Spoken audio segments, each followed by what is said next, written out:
Hello, you lovely cubs. It's the Dragon Lord here, back again with, this movie of What If Tanjiro was Zoro's reincarnation. Second movie on my channel. Anyway, in the last part, I mentioned that I might do an aftermath story. So, what happens to everybody, what Zoro does, stuff like that. Well, what Tanjiro does in this sense. And, I said I'd have a like goal, so thinking about it, I can choose between if I should set the bar low or high, considering it's a series that is done and I'd be doing a bit of extra. I'm gonna set the bar high. 500 likes. I don't know if you guys can do it, if you guys crush that or not, if you guys don't even reach it. But it's there. If it reaches that in 2 years, then you'll get the aftermath story in 2 years. If it's too high, it's too high, right? Anyway. Join the Discord, it's down below. Like and subscribe if you haven't already. Twitch is down there as well, and the Roblox group is down there as well. And with that out of the way, let's get into it. I'm up now, 20,000 on a bus down. I'm on my way up, going up now, and I ain't never gonna touchdown.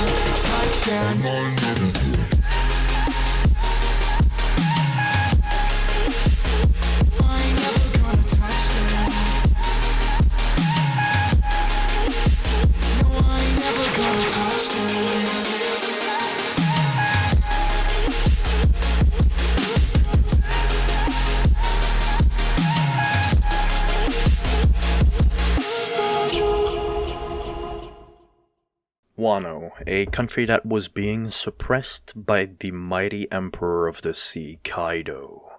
A country that had lived through many hardships in the later years due to both Kaido and the shogunate, Orochi. A rebellion had started against these cruel oppressors, which led to a quick and fierce battle. Onigashima's raid had long started. Meanwhile, at the top of Onigashima, Luffy, Zoro, Law, and Kid were fighting fiercely. They were fighting two emperors of the seas, Big Mom and Kaido. Big Mom and Kaido had decided to finish the battle by combining their attacks to finish off Luffy, Zoro, Law, and Kid. It was a strong attack, and the others were too exhausted to dodge, and they could definitely not block it, so their doom was impending. However, Zoro, being the noble and strong person he is, would jump in front of the attack. He'd start blocking it with his swords, as it bought enough time for the others to teleport out of there. However, he couldn't hold any longer, and the attack killed him. All that was left where he once stood were his three swords, Wado Ichimonji, Sandaiki Tetsu, and Enma. Luffy, seeing this, shot out in outrage, but however, it didn't matter. Zoro wasn't there anymore. He was floating in darkness. He couldn't describe the feeling. It was like a thick sea was around him.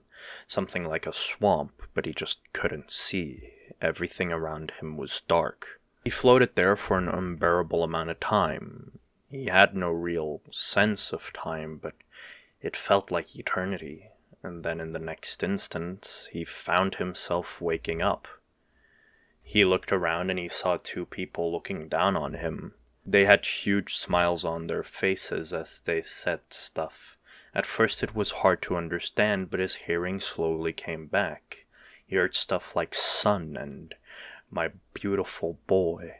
It didn't take him long to figure out that he was a baby. His arms were short and his hands were tiny. Had he been reborn? Was this his second chance on trying to start life again? A lot of questions piled up, but at that moment he got picked up by the man, as he said, "You are my wonderful boy, Tanjiro Kamado." This confirmed it. He was definitely reborn, or reincarnated. For now, he decided that he would just have to live off of these people and their support, as he'd have to get his strength back to go back to Luffy and the others. Would they believe him if he said that he was Zoro? It didn't take long, about a month, and he started accepting his reality. The reality that he was no longer Zoro. But now he was Tanjiro Kamado, and he'd have to live by that name. He had a lot of time on his hands to think. After all, he was still a baby, he couldn't really do much. And every time he tried to escape from his crib, his mother would put him back in there, or carry him around on her back, which was the most enjoyable as he got to see the surroundings of their house. But with all this time on his hands, he came to a conclusion. He would once again try to go for his dream. He wouldn't give up on pursuing to become the world's strongest swordsman. And so time passed rather quickly, to the point where Tanjiro had become 4 years old and gotten a younger sister. This was the first time that he was allowed to go outside during the winter, as he saw his father dancing in the snow.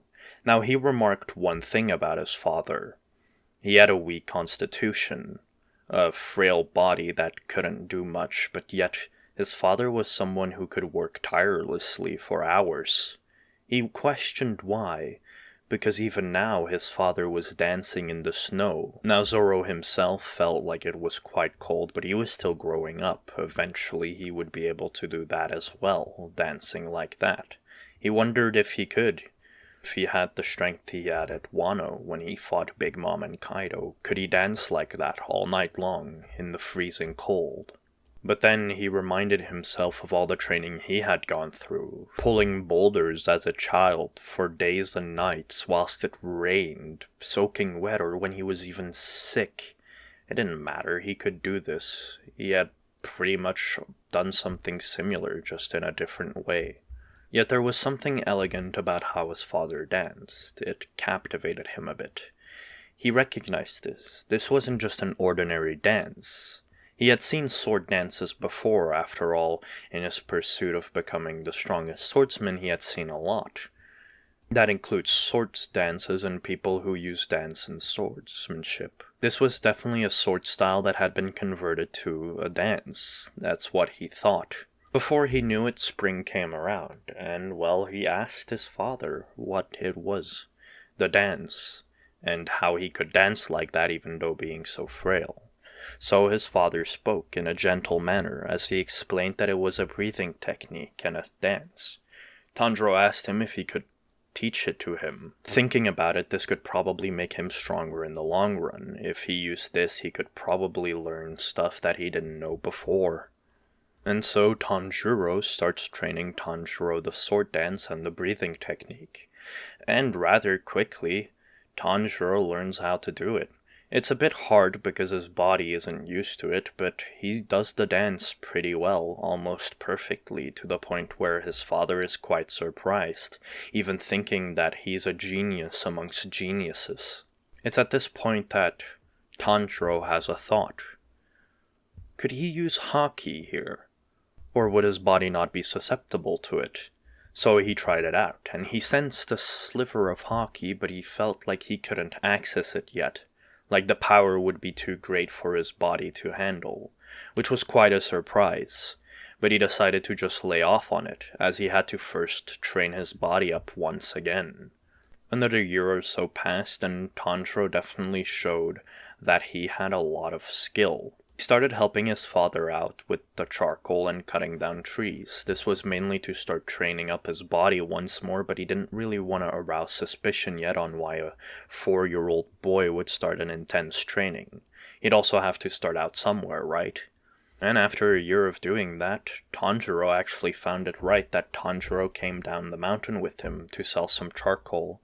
It took some heavy debating with Kie, but she eventually let Tanjiro go. She thought it might be too dangerous for the boy, but Tanjiro actually was able to convince her. So they start going down the mountain. Now Tanjiro was pretty bad at directions in his past life as Zoro. However, he could use his sense of smell now. He hadn't really noticed it, but his sense of smell was extraordinary. He didn't remember this from his past life, but he could smell animals from a long distance. And it helped him out a bit on staying on the right path, following his father, even if he slacked behind. He ends up arriving at the village and he sees the gates. He instantly thinks that this place must be Wano. After all, the infrastructure is the exact same. But then once again, this could be another island that's far away from Wano, just like how his island was, but still had the same kind of infrastructure. Whilst his father starts selling charcoal, he goes around to the people, who welcome him with open hearts. After all, his father was really popular amongst the villagers for being a kind man. He starts asking questions about events that had happened, like Luffy and Kaido and his former crewmates, but he ends up finding out that they don't exist here. He asks about more common things like the Pirate King, but then again he gets told off. There's nothing that refers to this in this world. He gets a bit disheartened as he thinks that he might be in a new world that hasn't been discovered yet. But then he kind of reaffirms himself a bit, as he decides to commit himself to his new life, and just have to deal with it. After all, he has to move on. He decides to start training hard, so when they return home, he starts getting boulders and ropes, and makes his training equipment. When he asks why by his father, he just says that he wants to become the strongest swordsman. His father thinks that this is influenced by the mercenaries, but he decides to humor the boy as he lets him do what he wants, even against Kie's advice. He even starts supporting Tanjiro as he starts buying him wooden swords. They couldn't really afford real swords, but this was more than enough, said Zoro. He gets him multiple materials that Tanjiro ends up using to make materials for his training, and he shows insane talent and growth. He explores the limitations of his body and all of the enhanced senses and other things. He actually comes to a conclusion that he would be stronger than an average child in this world. Another year quickly passes, and now he's the age of 6 as he gets 2 more siblings. Now, he tries to implement the Hinokami Kagura during this time into his training, for the sole fact that he thought that it would basically push his limits, which it did. It really helped out a lot, and he got kind of accustomed to the sword dance and also the breathing technique, which his father was really happy to see as he thought that he wouldn't have to be the only one to protect his family. Every day he starts training harder and harder, but he keeps up with his chores as well as he doesn't want to be a burden to his family, and this exponentially increases his growth. As he does the training he did in his past life, but he would push his body on further limits, as well as using the Hinokami Kagura to help as well. Eventually, he uses the breathing technique so much it actually becomes something he uses constantly, unknowingly. 4 years passed rather quickly, and Tanjiro decided he wanted to get some proper swords. He recovered most of his strength that he had in his previous life, or at least that's what he thought. He even managed to use some haki, at least to a certain extent. He asks his father about the swords, and his father points him at the village, telling him to go sign up as a mercenary and to work for it. Tanjiro decides to do exactly that. He goes down to the village and he signs up as a mercenary. There he gets confronted by a girl who's about the same age as him. She asks him if he's a capable mercenary, and he tells her that he is, and so she hires him. The price he had set was 3 swords, which she could easily afford. So they set out. He starts escorting the carriage that the girl came in with her entire entourage, and, well, nothing really happens. They get confronted by bandits once, and with Zoro there they get taken care of easily, which actually surprises the entire entourage and the girl, as Zoro is quite strong. They get safely to where the destination is, and she hands him 3 very nice blades as compensation for his great work. He thanks her and then he turns around, but she stops him, saying that in the future she would like him to escort her once more, which he said that he would gladly do for proper compensation. He starts heading back home, and surprisingly actually does find his way back home. It felt like his terrible sense of direction was gone, which was actually quite good for him. When he returned home, however, his father's illness had worsened. It left him quite disheartened and in pain. These people had become his real parents and his real siblings, so he hated it to see them in pain and to be hurt. A few more months pass, and his father ends up passing away, which greatly saddens everybody in the family. But Tanjiro doesn't let it get to him. He now has to be the pillar that his family can lean on. That is his mission now. He starts training more fiercely. He figures out all these segments of the Hinokami Kagura and, well, turns it into sword techniques. His talent is so immense, but that was already a thing in his past life, and he could see the flaws in the sword techniques and corrected them, making the movements almost perfect. He saw the intended use of the dance, and the form and how it was supposed to be used. He saw all of this perfectly, and it actually boosted his own understanding of his own swordsmanship, where he had flaws even though he had trained so hard, and he improved upon his own swordsmanship.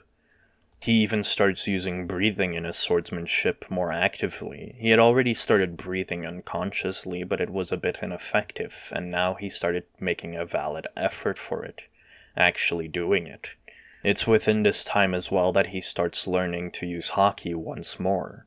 He is able to quickly learn it as he already had a really good understanding on it, and he quickly regains the level of control that he had before. This turns into another year of him training, and well, this is when he hits the age of 12. He once again gets requested to escort and guard the rich girl this time once more. So he makes his way down the mountain, where he meets a tall, pretty lady who wears a haori with a butterfly pattern. He introduces himself to her as Tanjiro Kamado, but that his mercenary name is Zoro. She hadn't heard much of him. After all, Zoro had only done 3 missions, 2 minor ones, and 1 which was the escorting of the rich girl. But she didn't really care, as it was by request of the rich girl she was already escorting to get this boy along. She introduces herself as Kanoi Kocho. This is when she goes for a handshake and she realizes that Zoro has quite the insane grip strength, making her think that he might not be as weak as she once thought. The rich girl goes up to Zoro and hugs him. She was quite excited to see him after the 2 years had passed. They have a bit of small talk whilst they set out. Nothing really happens. There's no bandits or nothing. Kanoi also talks with them, asking why Zoro carries 3 swords, as he says that it's part of his fighting style, which really surprises her.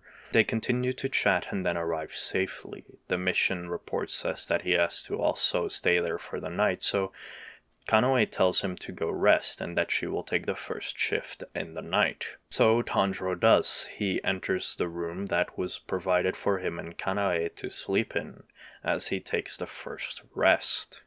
However, he wakes up in the middle of the night. At first he thinks he wakes up because he needs to go pee, but then he hears loud noises from outside. He grabs his swords and goes outside to see that Kanai is actually fighting something or someone. She gets kicked down and is about to be killed, however, cutting the man in pieces with ease.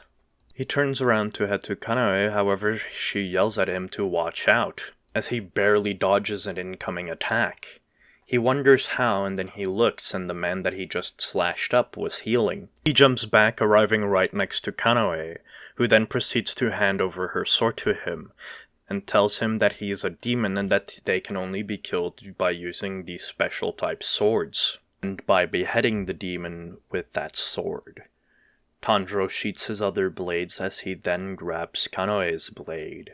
He takes a breath, as he uses a mix of the Hinokami Kagura's footwork and his one sword style, Lion's Song. His movement is rather quick and it's almost impossible to follow, even for Doma, as Doma gets beheaded instantly.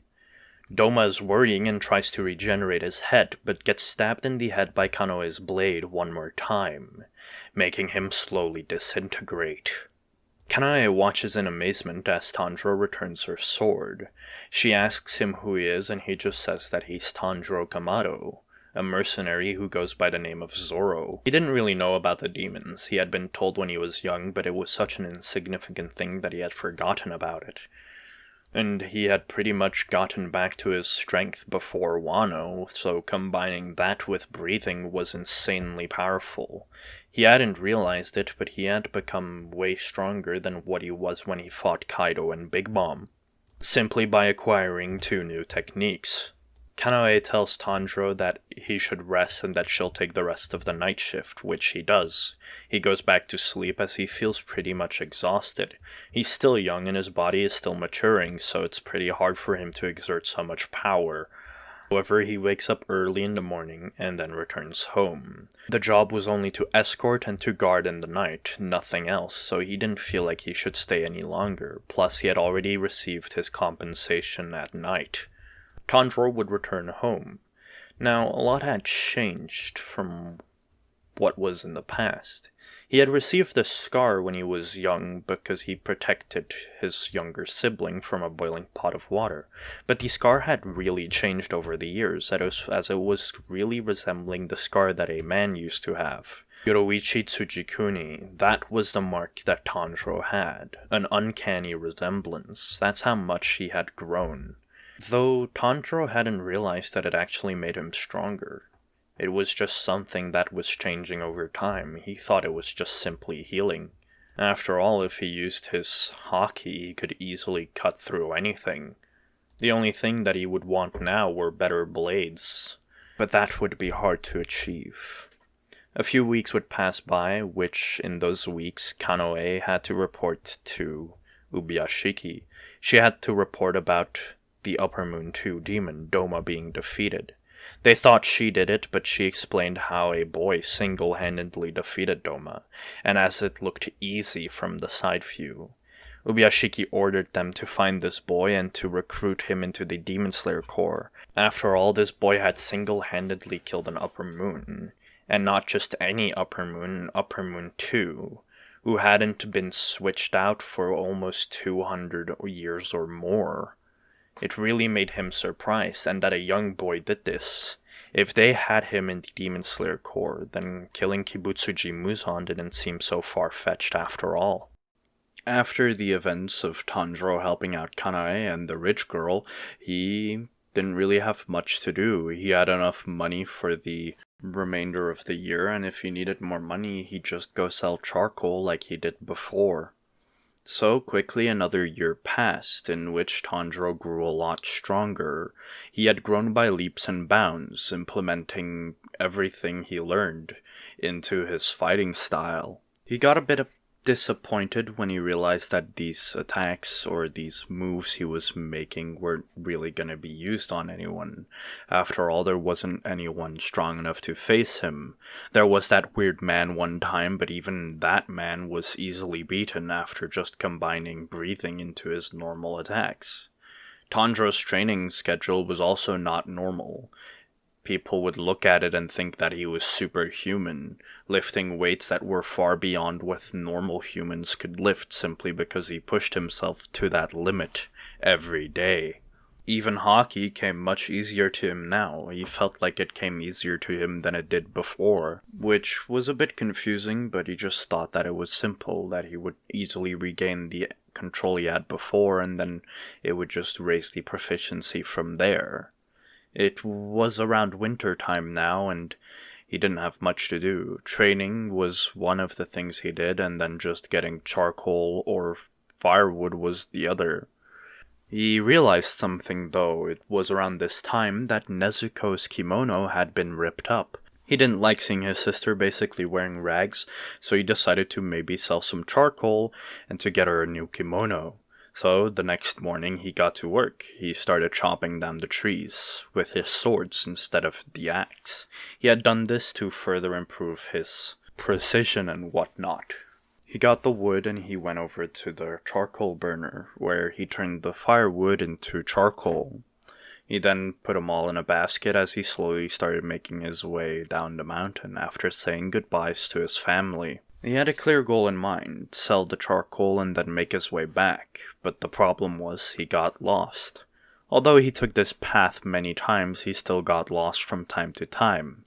Winter time really didn't help him a lot, as the snow kind of made it hard to recognize certain places. Although after about an hour or 2 hours, he used smell to find his way back to the village. He started selling charcoal and people asked around for his help. He didn't really recognize it or realize it, but he had grown softer than he was before. He helped people out a lot whenever they asked him. He had a certain dignity to him, so people didn't ask him for help a lot of the time, but he was kind-hearted compared to most people in this day and age. He sells all the charcoal, but at this time it's already pretty late at night. He wants to make his way up the mountain, but he gets stopped by an old man. The old man tells him to enter as he gives him some food that he had left over, and he gives him a futon. The old man already goes to sleep, and Tanjiro sits there as he eats.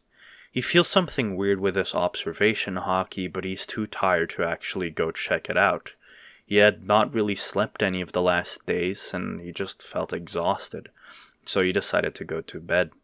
The next morning, he wakes up early as he starts making his way back up the mountain. He gets there pretty fast as he starts smelling blood. He panics for a bit, but then composes himself as he rushes up.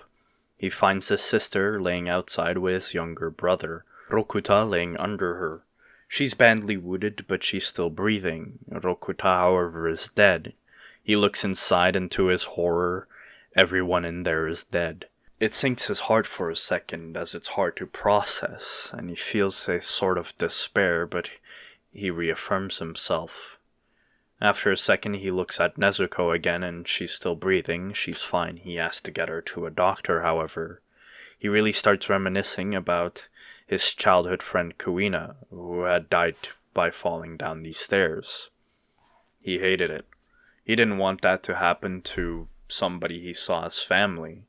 Basically his real sister at this point. So he grabs her and he starts running down the mountain, following the path he had taken to get back here. However, Nezuko starts squirming around on his back as it makes Tanjiro slip and they fall. They're midair, but Tanjiro manages to grab her arm as he grabs her and they safely land. She just stares at him for a moment. She's a bit confused, but she calmed down quite a bit, as she just stares at Tanjiro. He's a bit confused, but after looking at her, all her wounds seemed to be fine. They were gone. At that moment, a man came right in front of him. He stopped in front of the two, but he instantly garnered Tanjiro's attention. The man recognizes Tanjiro, however, as he points it out that he's Tanjiro Kamado, and the man looks a bit bewildered. Now, Tanjiro had indeed done a lot of mercenary work. That included killing people. He examined the man and instantly saw that he was wearing pretty good battle gear, and as well as a katana. So he thought that the man might have come for his life, or even worse, that this was the man who had killed his family. He had smelled something awful back at his house, but he hadn't really paid much attention to it. But this man didn't seem to smell like that scent. The man asks him what he's doing with a demon, which bewildered Tanjiro. Calling Nezuko a demon? Was he alright? He himself had been called a demon in the past when he was Zoro the pirate hunter, or even Zoro the pirate. But calling an innocent girl a demon? What was this guy's play, thought Tanjiro. The man is a bit shocked. In his mind he realizes that Nezuko is fully in control, and although she must have been starving due to her wounds, she isn't attacking Tanjiro. In fact, she seems to be quite intrigued by him. Tanjiro carefully puts down Nezuko, who's a bit confused about what's happening. So is the man who stands in front of them. Tanjiro takes out a sword and in an instant he charges towards the man as he's about to strike. The man quickly draws his own sword as he manages to block Tanjiro's attack, as he yells at him for attacking him for no reason. He starts berating Tanjiro because he's attacking someone who hasn't done anything. It's at that moment that Tanjiro realizes he messed up. He sheaths his sword and he apologizes to the man as he picks up Nezuko once more. The man gives a small explanation about demons as Tanjiro seems ignorant, and he explains that a demon must have killed his family and turned his sister into a demon as well, which Tanjiro doesn't really care about as he starts heading back home together with Nezuko. The man follows behind him. After all, this was Tanjiro Kamado, the boy who had supposedly beaten Upper Moon 2 with relative ease. They arrived at Tanjiro's home as Tanjiro started burying his family, and he gave a small prayer. He hadn't done this much, but it still felt right to do. He got a bit irritated that the man was standing behind him just watching everything he did, so he confronted the man once more. The man introduced himself as Giyu Tomioka. Giyu tells Tanjiro that he knows the girl with the butterfly pattern Haori. It all made sense to Tanjiro now as he said, "Ah, Kanoi." Then a crow lands on Giyu's shoulder as it starts talking. Tanjiro gets a bit confused by it. A crow talking? Were there powers like this in this world as well? But then the crow speaks as it tells Giyu to take Tanjiro to the headquarters, as they have a request for him. Now Tanjiro's a bit interested, and he ends up following him, saying that he would like to hear their request. After all, currently he couldn't stay at the home. Their home was pretty messed up, and well, Nezuko needed treatment, or at least that's what Giyu told him. Tanjiro starts following Giyu, as they start running in a certain direction. They run past a temple where a demon resides, as Giyu takes quick care of it. Tanjiro's quite impressed by his swordsmanship. It was at least at the level that he himself was when he was Zoro in his previous life, before he took 2 years to train under Mihawk. It was quite impressive. They continue on their way and they rest at this old man's house, who talks to Tanjiro and Giyu. Tanjiro asks for a few explanations, and the old man, who reveals himself as Orokodaki, starts explaining what demons are, even the higher-ranking ones who have special powers, and that they can only be killed by a special blade. Tanjiro asks if his blades might be special as well, as he remembers the rich girl. He tells them about the rich girl who gave him the blades, and they tell him that she is indeed one of the sponsors of the Demon Slayer Corps. However, she couldn't have given him Nichiren blades, as they are quite special in a way. The next morning they set out again, and they arrive around noon at the Demon Slayer HQ, where some people are standing around. There were some tall people, some short people, there were girls, and there were men. Some of the people there seemed rather hostile towards Tanjiro, whilst some people sympathized with him, and some people approached him. One of those was Kanoi, who is overjoyed to see him. She thanks him for saving her life as she starts to ramble on about things that happened after he had left. After that, Kanae's younger sister, Shinobu, ends up thanking him as well, thanking him for saving her sister's life. Then a younger and smaller-looking girl approaches him as well, but she's very quiet and shy, and she just says a simple thank you and a bow, as she then proceeds to hide back behind Kanae, who proceeds to pat the girl. Some other people want to approach Tanjiro, however a man appears, Ubuyashiki. He looks at Tanjiro, and Tanjiro realizes that this man is quite sick. He has a sort of disease that's spreading from one of his eyes, as Tanjiro presumes that he's blind in that eye. When the man appears, all the others instantly bow, as a way to show respect. And somebody even clicks their tongue when Tanjiro doesn't bow. However, he's not part of the Demon Slayer Corps, so he's not obliged to anyway. The man descends from the wooden deck he was standing on as he approached Tanjiro. He asks him straight up to join the Demon Slayer Corps, and after Tanjiro thought about it for a second, he declines. The Hashra, some protest and some agree. The ones who agree that Tanjiro should join are Giyu and Kanoi, but all the others pretty much protest against him joining the Demon Slayer Corps, as they don't know his identity and if he's really not part of the demons, as he's currently traveling with a demon. They all voice their concerns to Ubuyashiki, however he just puts a finger over his lips as they all quiet down instantly. Ubuyashiki asks him why he isn't interested in joining the Demon Slayer Corps. After all, with his strength and already showing a feat like beating the Upper Moon Demon, he could help them with defeating Kibutsuji Muzan. Some of the Hashra already knew, but they forgot that Tanjiro had beaten an Upper Moon Demon, as they questioned it a bit. Then Tanjiro speaks out. His goal is to become the world's strongest swordsman, not to become a demon slayer. There was no point in joining the demon slayers as they were all weak. Some of the Hashra were a bit agitated that Tanjiro said this. However, Ubuyashiki tells him that he'll be able to learn a lot from the other Hashra, like techniques and other things, and even breathing styles if one of them takes him under their wing. Giyu and Kanoi do as well. They speak out that they can teach Tanjiro a lot. However, he gets confronted by a rather young-looking man. Tanjiro does. The young-looking man has white hair. His name is Sanemi.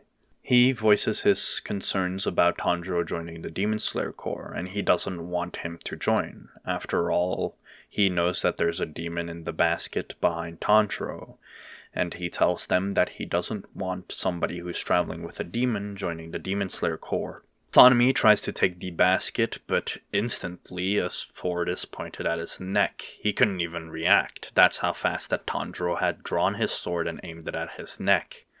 The other Hashra that are watching are all a bit stunned. They don't know what to say or what to do.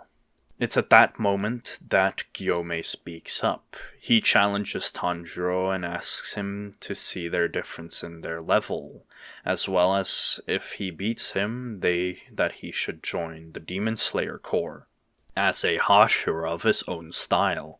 Tanjiro accepts the challenge. He wants to see what this man is capable of. After all, he had sort of sensed it that this man was the strongest amongst all of them. This was all of the experience he had accumulated, and he could feel it. They went to a small arena where they could both exert their full strength. The other Hashira watched from the side as Gomei and Tanjiro both got ready in their stances. The fight begins and instantly Tanjiro rushes at Gomei as he draws his 3 swords, putting one in his mouth and the other 2 in his hands. The Ashra are a bit confused about why Tanjiro would hinder himself by carrying 3 swords. However, they instantly see that Gomei is being overpowered. Gomei tries to strike, but Tanjiro just intercepts his attacks, and as Gomei tries to throw his mace and his axe, Tanjiro just blocks them easily. However, small cracks are starting to form in Tanjiro's swords. They're getting weaker. Gomei takes a deep breath. Tanjiro recognizes this. Whenever he did a deep breath with the Hinokami Kagura, he realized that he could exert more strength. So this was probably something common in this world that people used to get stronger. He focused all of his attention on Gomei. However, in that second, he saw through Gomei and saw his muscles and was rather calm even though he could do this. He started doing his own technique as he started spinning his blades. He could see Gyomei's muscle mass and he knew where the blades that Gomei were gonna use to attack were gonna come from. However, he didn't falter. All of his focus went on Gomei. He activated his haki, his armament and observation, as the other Hashira felt that there was something around Tanjiro's blades, like an aura. However, they couldn't really see anything, they just felt it. Tanjiro's blades started spinning faster and faster until Gomei only saw a blur. He had gotten prepared to use his stone breathing. Gomei rushed forward as he said stone breathing, 5th form, arcs of justice, as his flail and axe started swinging wildly in front of him. However, Zoro was calm. He himself exclaimed something as well. Santoryu, Sansen Sekai. And in an instant he zoomed past Gomei. Gomei had received 3 cuts on his chest. They weren't too deep in consideration Tanjiro held back, but Tanjiro's blades also broke. The tips of his 2 swords that he was holding in his hands had broken off. Even after using haki, it was still not enough to keep the blades intact. They were just that much weakened from Gomei's attacks. Although Gyomei's blades weren't much better either. The points of impact where the swords that Tanjiro used had hit his flail and his axe had big dents in them and had also cracks in them. It was surprising to the other Hashra who were watching. After all, Tanjiro was using normal blades. Gomei admitted it to be his defeat. However, Tanjiro also said that it was his defeat as well, as a swordsman's swords breaking is basically their defeat. So the duel was called a draw. Gomei starts thinking about if Tanjiro had proper Nichiren weapons, he would have had an easy time against him. However, the latter doesn't really care, as he just tells him that it was a good fight and that he's actually quite strong. Ubuyashiki, seeing that Tanjiro's swords broke, instantly grabs this opportunity. He goes up to Tanjiro and with a soft and calm voice, he offers Tanjiro position as a Hashra, and in turn they will make him 3 powerful swords. Tanjiro ends up thinking about it and then he accepts. If he can start out at the top, then he won't really care for anything else, as he then says that he'll help defeating their goal, Kibutsuji Muzan. The Demon Slayers are all happy that Tanjiro joined, but they don't know if they can quite trust him yet. After all, Ubuyashiki allowed for his sister to live. Tanjiro got to stay at the mansion for a day and then he got escorted by another Hashra, Kanoi, once again, to a separate storage warehouse that the Demon Slayers had. In the warehouse, there were a ton of swords, and Zoro could instantly tell that all of these were of remarkable craftsmanship, but they didn't really fancy his tastes at all. There were also some lumps of an ore that he saw, as then Kanai told him that he should pick out 3 ores, or 2 ores and a sword, whatever his fancy was. If he wanted something, they'd give it to him, as they needed him to be at his best, of course. Tanjiro took a second. He used every sense he had to look at the blades and the swords and the ores and whatnot. And he ended up walking towards an area. There were 2 pieces of ore there, and they seemed to somehow attract him. His smell and observation haki had somehow led him there, as if he could feel something similar to haki from these ores. It was a bit strange, but he felt it from all of them, but these just seemed like the best, resonating with him and his haki. He picked up the 2 ore and handed it to Kanai, who told him to pick out a sword. However, Tanjiro said that he couldn't really see any of the swords here as worthy. When asked what he meant, he said that they were all of quite remarkable craftsmanship, but they just didn't feel right to use, as if somebody's soul was in them. Kanai was a bit confused. She explained how Nichiren swords worked. When they were made and a person with remarkable swordsmanship held them, they'd change color. Tanjiro thought about this and then he said that he could do something similar, although not everybody could see it, but it would turn the blade black if he had certain achievements with it. Kanoi asked about this as they told him that black was usually the worst color, and asked him what he meant, yet he didn't classify further and just told him that he'd be looking for some ore to make the 3rd one. Then she told him that he won't find any better ore here. So they tell him that he should be going to the Swordsmith village. After talking with it to Ubuyashiki, they tell him that he'll be allowed to go. So he gets blindfolded and they bring him to the Swordsmith village, where he looks around.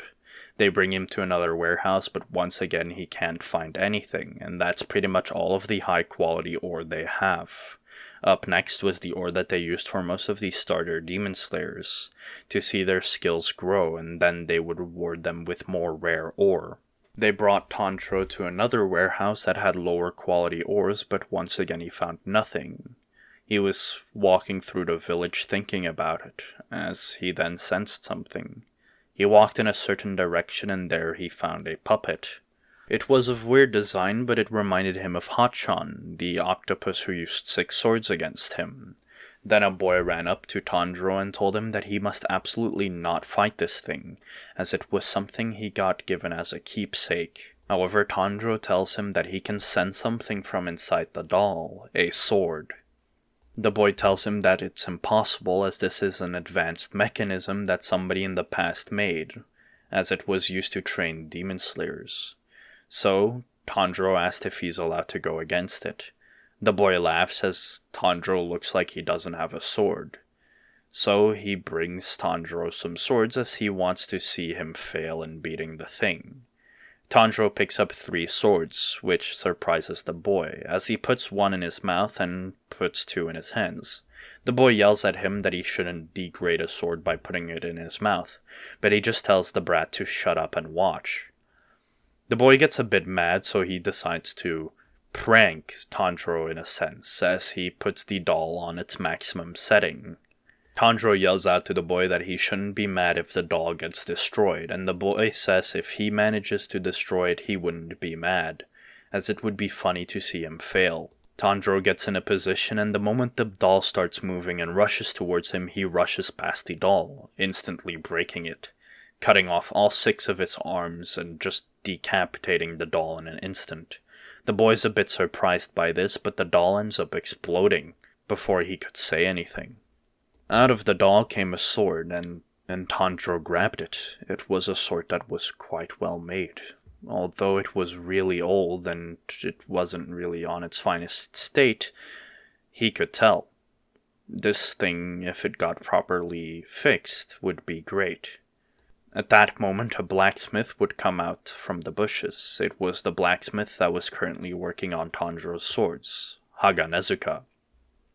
He offered to take care of the blade for him, and Tanjiro accepted. The blacksmith was young, but after seeing this, his potential skyrocketed as he started working on the blade. Tanjiro got escorted back to the Ubuyashiki mansion, where he was allowed to stay for 2 more months until his blades were finished. All 3 of his blades were finished. They were all masterpieces in their own right. Even the village chief, who made most of the Hashra's weapons, was surprised. Haganezuka had really surpassed himself in this field. He brought the blades to Tanjiro and presented them. Tanjiro grabbed them and unsheathed them. He put one in his mouth, which was the one he had gotten from the doll, and the other 2 that he had made with the ore, he put in his hands. Zoro had an insanely strong grip, as it was quite unhumane. In this sense, the blades instantly turned red, because he also had a Demon Slayer mark even though he didn't know it.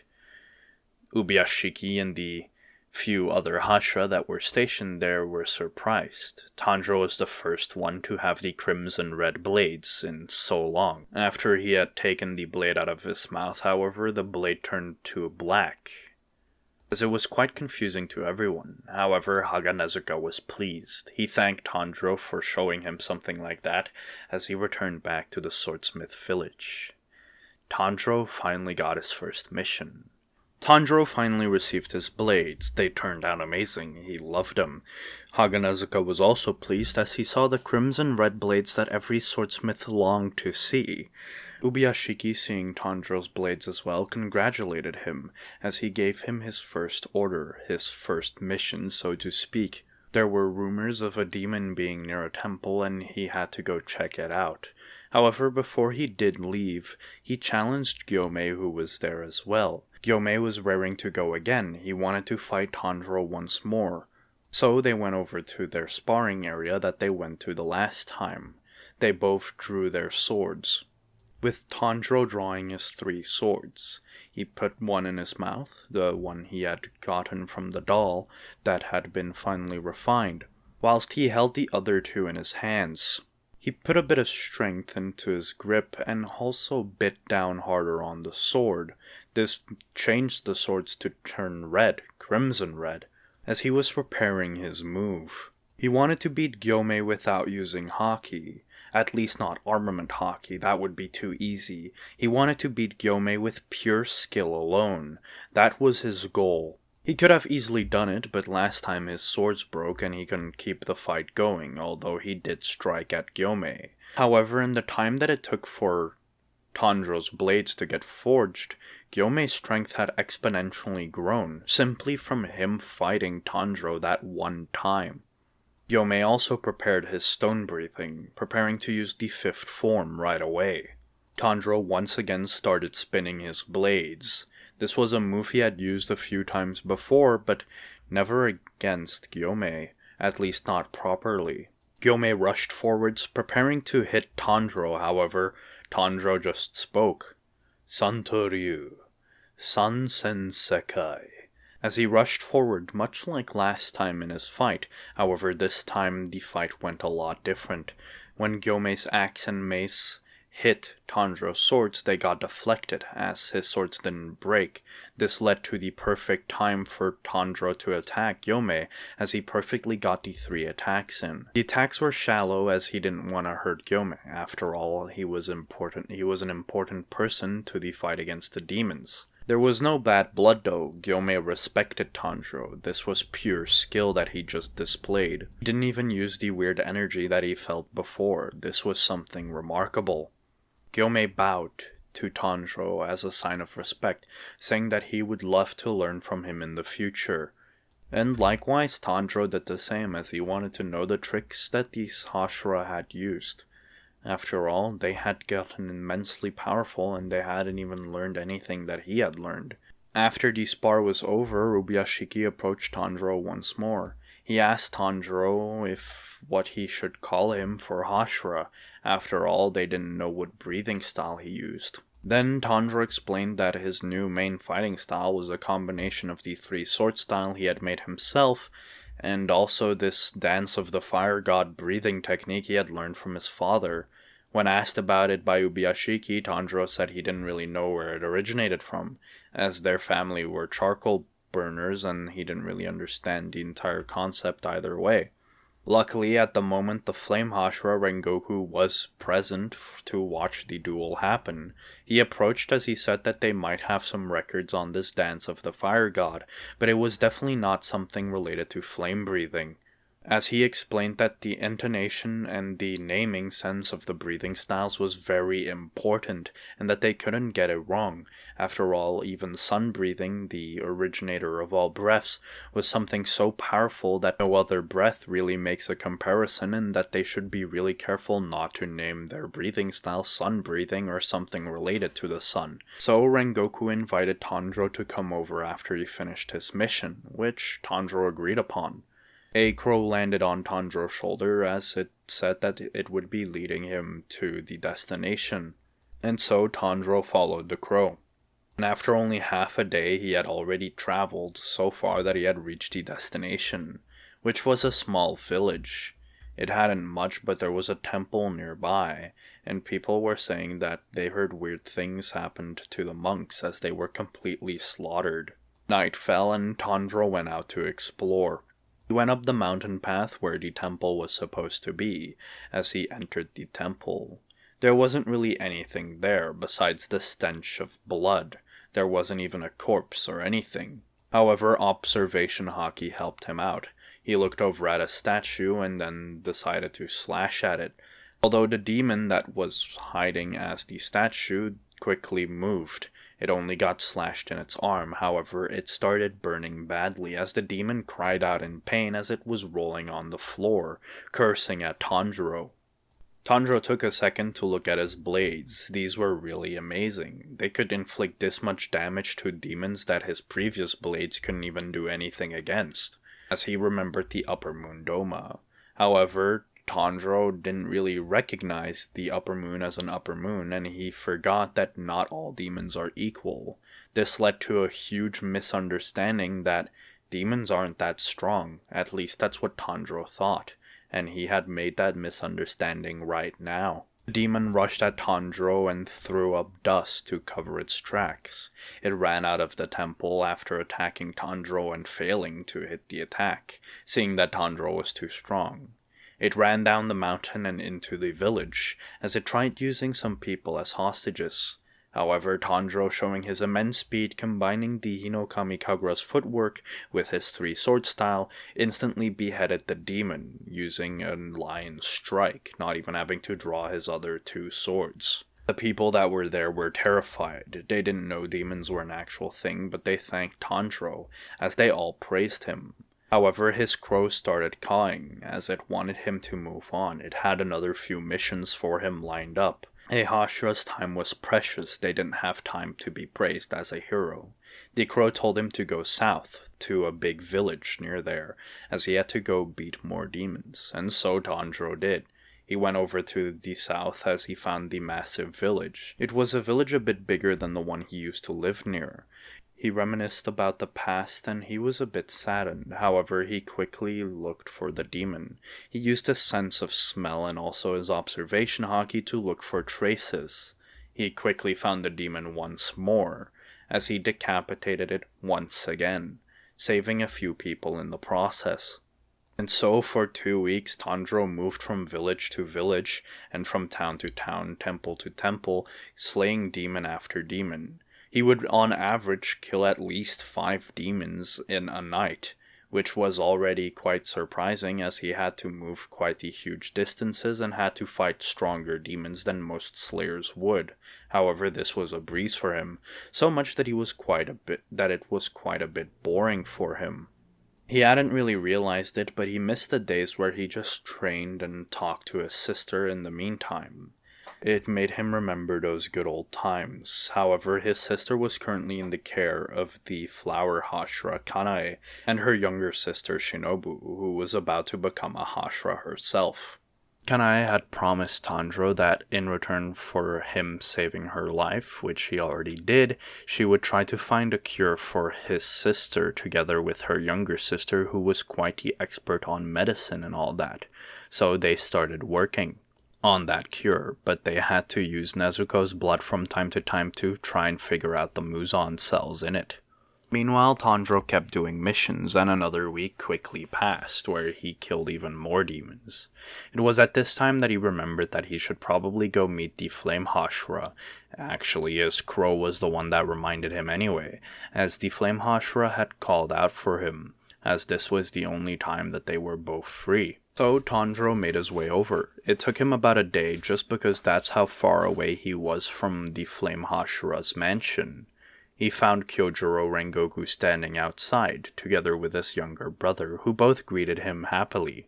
Before they entered, however, Kyojuro did warn Tanjiro to not mess too much with his father, as they had gone through quite the hardship losing their mother, and that his father was a bit of an alcoholic. His younger brother respited him for saying that, but didn't deny it either. It was true. What Rengoku said was completely true. Tanjiro didn't say anything, however, as they just entered. They went over to the records, and there they found a book. As Tanjiro took a glimpse at it, he saw that a few of the pages had been torn out. He showed this to Rengoku. However, not all of the pages were torn out. There were quite a few still intact, and from some of the pages that were torn, he could make out certain things, as he tried writing down his ideas. He had a good understanding of the dance of the fire gods, so he tried to see if the dance corresponded with any of the movements written down that were in the record. Whilst Tanjiro was doing this, however, Kyojuro moved over to another room. Tanjiro snapped out of his little trance that he was in, trying to figure out if the two dances corresponded, as he heard Kyojuro yelling at his father. He went over to check to find the old man drinking whilst berating his son for being weak, even though Kyojuro was quite strong. Even Tanjiro knew this just from seeing him. Kyojuro was mad at his father for tearing the books and the records, as they were sacred and the Flame Hashra shouldn't do something like that.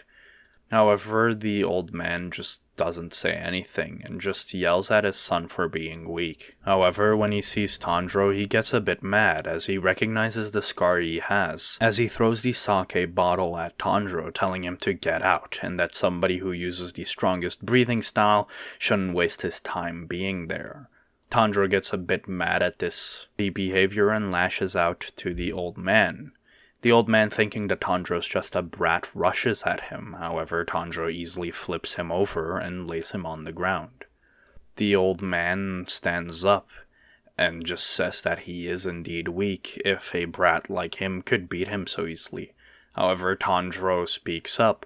He says that people who endure and people who have the willpower to continue on, those are the people that can get strong, not people who fall after the slightest mishap. This strikes a chord with the older man, as he takes a moment and moves away, not wanting to talk to them anymore. Kyojuro apologizes to Tanjiro, however, Tanjiro says that it's fine, as he didn't really mind. They went back to the other room, and Tanjiro corresponds the movements of the fire god with the ones that are depicted in the record. He tells Rengoku that it is indeed the same dance, but that the dance of the fire god, at least the one he learned from his father, was a watered-down version. When asked what he meant by Kyojuro, Tanjiro went into an explanation. He explained how some of the movements he originally learned were sloppy and that he had to improve on them himself, as he explained how he would make some of these slight adjustments and that would make the movement all the much more better. Kyojuro marveled at this. Not only had Tanjiro made his own sword style, which included 3 swords, which was already not the easiest thing to do, as dual wielding itself was already not the most practical. He had also learned a watered-down version of the strongest breathing style, and then fixed it so that it would be equal to the strongest breathing style, to the point where it was perfect. Kyojuro asked if Tanjiro could perform the different segments for him, as he wanted to see the perfected breathing style. So Tanjiro did. He took his sword, only one, and he performed each of the movements, each of the 12 segments, as he then proceeded to just do them perfectly, making Kyojuro just sit there in awe. However, after Tanjiro stops after the 12th form and walks back to Kyojuro, his younger brother comes up to him and asks him why he didn't do the 13th form. Tanjiro looks a bit confused, but then the boy shows a page in the book, saying that there are 13 forms to the sun breathing or dance of the fire god technique. Tanjiro thinks for a second. He hadn't learned a 13th segment. All he knew was the entire dance, and from that he took each segment and made them into forms. Kyojuro says that it's not that big of a deal. After all, with those 12 segments, it already was a marvelous dance. However, when Kyojuro said that, Tanjiro thought of something. Why would his ancestors make it into a dance? Why not just pass down each of these segments? It was something strange to Zoro, and then he thought about it. What if the dance itself, each segment combined, was the 13th form? He got back to the place he was standing. Now Kyojuro's father also joined them. He apologized to Tanjiro, but he was so focused that he didn't even hear it. Kyojuro told him to watch, as this was probably something groundbreaking to them. Tanjiro performed the first form, instantly linking up the second form, then the third, then the fourth, the fifth, the sixth, the seventh, the eighth, the ninth, the 10th, the 11th, and the 12th. And then he started over, and he continued on. For 2 hours straight he would continuously perform the dance. This was the 13th form, combining each single form of sun breathing into one. He knew each name of the forms. After all, they were clearly depicted in the journal or the record that the Flame Hashra had given him. However, the 13th didn't have a name. He stopped for a while. He looked over at Kyojuro and he said that the 13th form didn't have a name. It was just unnamed. But his family had always called the entire dance the Dance of the Fire God. So he decided to name the 13th form exactly that, Dance of the Fire God, which Kyojuro was much more than happy to agree with. It fit perfectly for the sun-breathing form. They all looked on in awe, though. Tanjiro had just danced for almost 3 hours, and he hadn't even looked that exhausted. It was really eye-opening to Kyojuro, though. He saw that Tanjiro had even adjusted movements whilst he was doing the dance, to make the forms even more perfect than they already were. He had to do the same thing to perfect himself too, so his training continued. Tanjiro was invited to stay the night, not by Kyojuro or his younger brother, but by Kyojuro's father. He wanted to talk to Tanjiro, and so they did. They ate food and they talked, and Tanjiro and them started speculating. Tanjiro always got told that if he performed the dance, he'd have to perform it until dawn, and if he wasn't capable of doing it, he'd need to train it more often.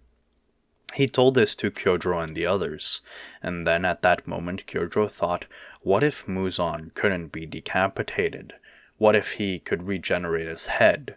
What if that's why the first Sun Breath user failed to kill Muzan? This was the thought he brought up. Maybe Muzan could only be killed by the sun. They'd have to talk about this with the other Hashra, but if this was a possibility, then each Hashra would have to be able to perform all their breathing styles at least until dawn. Tanjiro agreed, but he also agreed that just having a good stamina would overall benefit them a lot, which Kyojuro agreed on as well. However, Tanjiro, being a swordsman at heart, told him that it wouldn't work out like that though. They'd have to be able to fight a strong opponent until dawn. So they'd have to probably talk about this with Ubuyashiki. So they called a Hashra meeting. At least Tanjiro told Ubuyashiki ahead of time to call a Hashra meeting, and so a week passed, and a Hashra meeting was called. Kyojuro and Tanjiro explained the information that they had theorized, that they talked about at the Flame Hashra's mansion. Some of the other Hashra were on board. They really seemed to think about it too. But when Kyojuro explained that Tanjiro is a Sun Breath user and the teachings they had passed down on him, basically all the Hashra were on board. Even if they could decapitate Muzan and he would disintegrate right there, it would just be overall really helpful if they could just fight a demon until morning. What if a demon was stronger than them? If they could just hold out until morning, that would suffice too. They needed a lot more stamina than they thought. Ubuyashiki was quite surprised that Tanjiro was a Sun Breath user, but they confirmed it after all seeing the dance Tanjiro performed. It is at that moment Ubuyashiki decided what Tanjiro's title would be. He would be called the Three-Sun Hashira. After all, his three-sword style got combined with sun breathing. It only fit right. Tanjiro and the others agreed. This was probably the best name for Tanjiro to get, as a Hashira. And so, training started for all the Hashira. Tanjiro decided he'd help out a bit. He wouldn't actively help with training, after all he felt like it was really a man's duty to find their own path. But he helped out each Hashra with their separate trainings and what they should focus on, especially Kyojuro, as he felt a kinship of sort. And so, a year and a half quickly passed.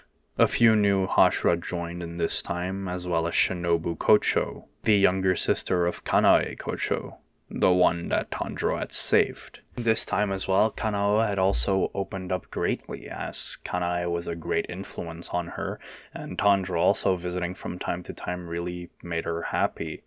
The Kocho sisters always respected and found Tanjiro's visits to be exquisite. After all, he had saved Kanoi, and was just overly nice to them for almost no reason. They owed so much to him, yet he treated them like any other, and didn't try to abuse the fact that they owed him. It was in this time as well that Shinobu had made massive breakthroughs with finding a cure for demons. However, there was one slight issue. There was one thing missing, and she just didn't know what it was. She needed somebody's help on this. But well, there was no one to consultate, as she was the smartest there. More Hashra joined, and none of them really caught Tanjiro's eye that much.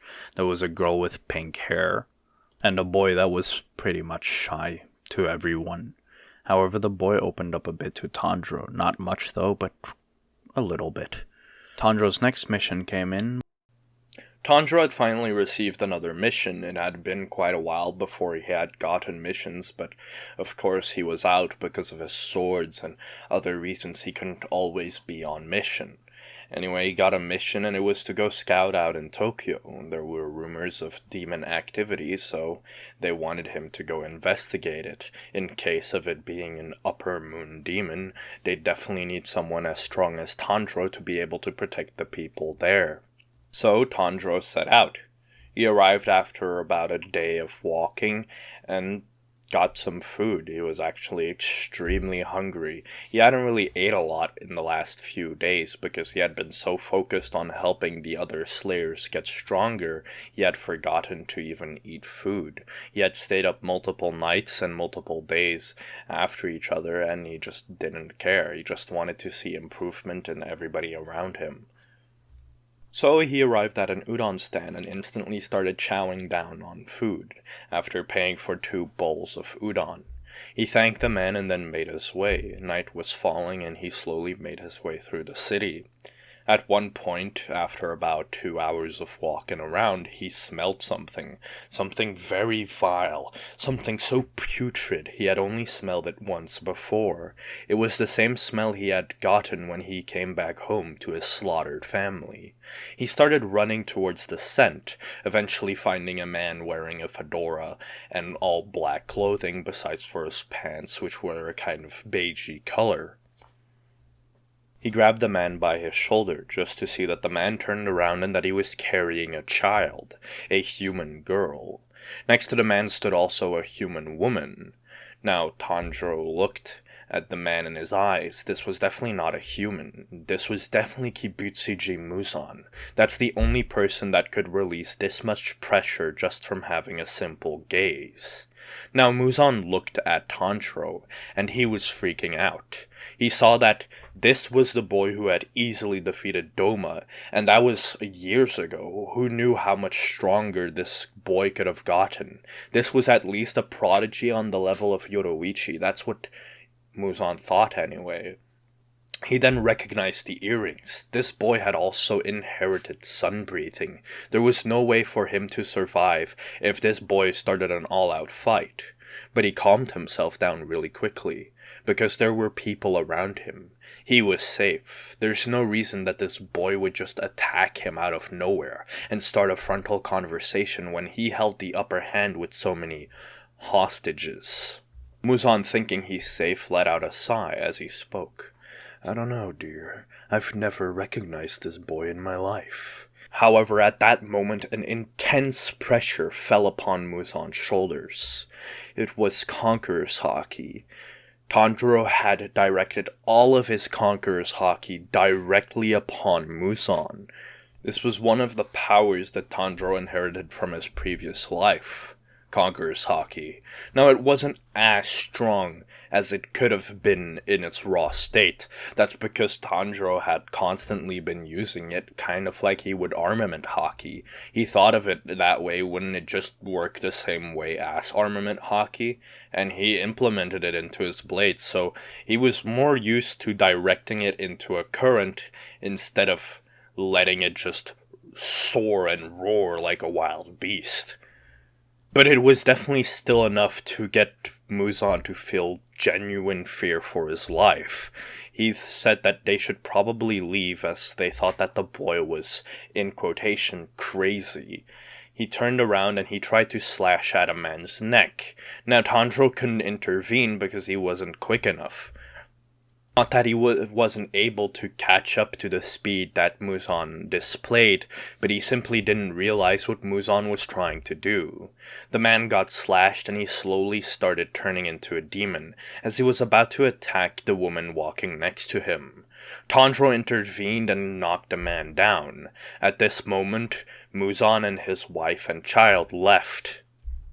After Muzan was a considerable distance away, Tanjiro contemplated whether or not he should decapitate this man and just go after Muzan. After all, that was their goal. Yet he didn't, and he couldn't, because there were people around him. 2 police officers tried to get him off of the man, but Tanjiro couldn't. If he let go, these people could be in genuine danger. At that moment, a kind of sweet aroma filled the air, and it calmed down everyone, and it made the man Tanjiro was holding pass out. There was Lady Tamayo, a demon who Tanjiro had heard about from Ubuyashiki personally, a demon who had for generations worked alongside the Demon Slayer Corps to help them out and to help them beat Muzan. Tanjiro had gotten a rough description of her as he called out to her. She made the demon pass out, and at that moment a boy who was walking alongside her picked up the demon that Tanjiro was holding down. Tamayo had also received word of Tanjiro, and she had gotten many samples of Nezuko's blood to try and find a cure. So Tamayo kind of knew of how Tanjiro looked like, and she knew about his sister and how she could probably become a demon resistant to the sun. Yet that didn't matter. At this point in time, Tanjiro was probably the only one who could restrain Muzan long enough until the Demon Slayer Corps could act up. So she took the man and told Tanjiro to chase after Muzan, and Tanjiro did exactly that.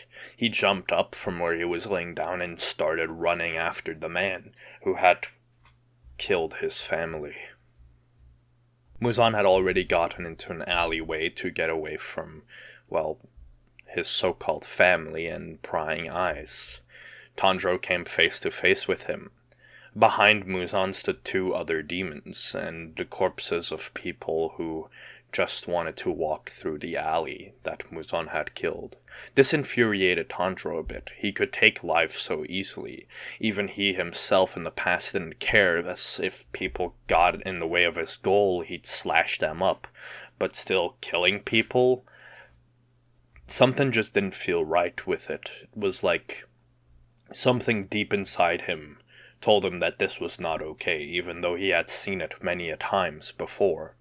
Muzan spoke, and it snapped Tanjiro out of his thought process. Who are you? Who are you? Are you a descendant of that man? Yoroichi Tsujikuni? Muzan would say, kind of having a cold sweat fall down his face as he awaited the answer. Tanjiro thought about it because he knew his family lineage. They had told about it and they were all charcoal burners. But he remembered that even though they were all charcoal burners, maybe someone in the family was a friend of this Yoroichi guy. So Tanjiro spoke. I'm not his descendant, but I have inherited the breath of the sun, if that is what you're asking. Muzan was a bit shocked. Normally he and that man had killed all of the descendants and potential sun breath users that ever existed. But yet, here stood one now. How was this possible? Muzan thought that Tanjiro was quite weak, and that what he felt earlier was just a fluke. This must all just be a bad dream, and Tanjiro's just bluffing. So he sent the 2 demon lackeys that he had behind him after him. Susamaru and the arrow demon that were behind Muzan rushed at Tanjiro.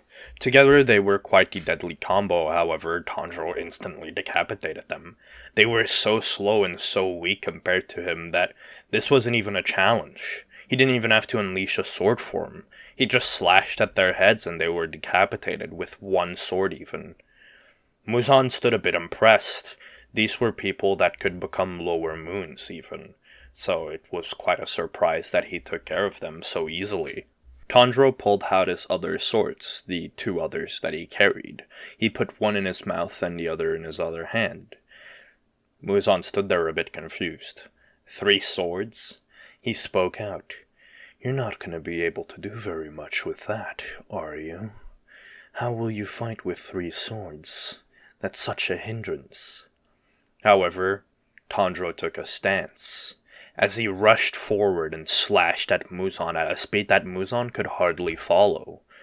He wasn't really paying attention in the first place, but still, it was something that caught him by surprise as he got slashed. Not only just slashed once, he got slashed 3 times. Was this the versatility of the 3 swords he carried? Tanjiro had said something before he rushed at Muzan. 3 sword style. After he was past Muzan, he finished the sentence. Onigiri. This shot chills down Muzan's spine.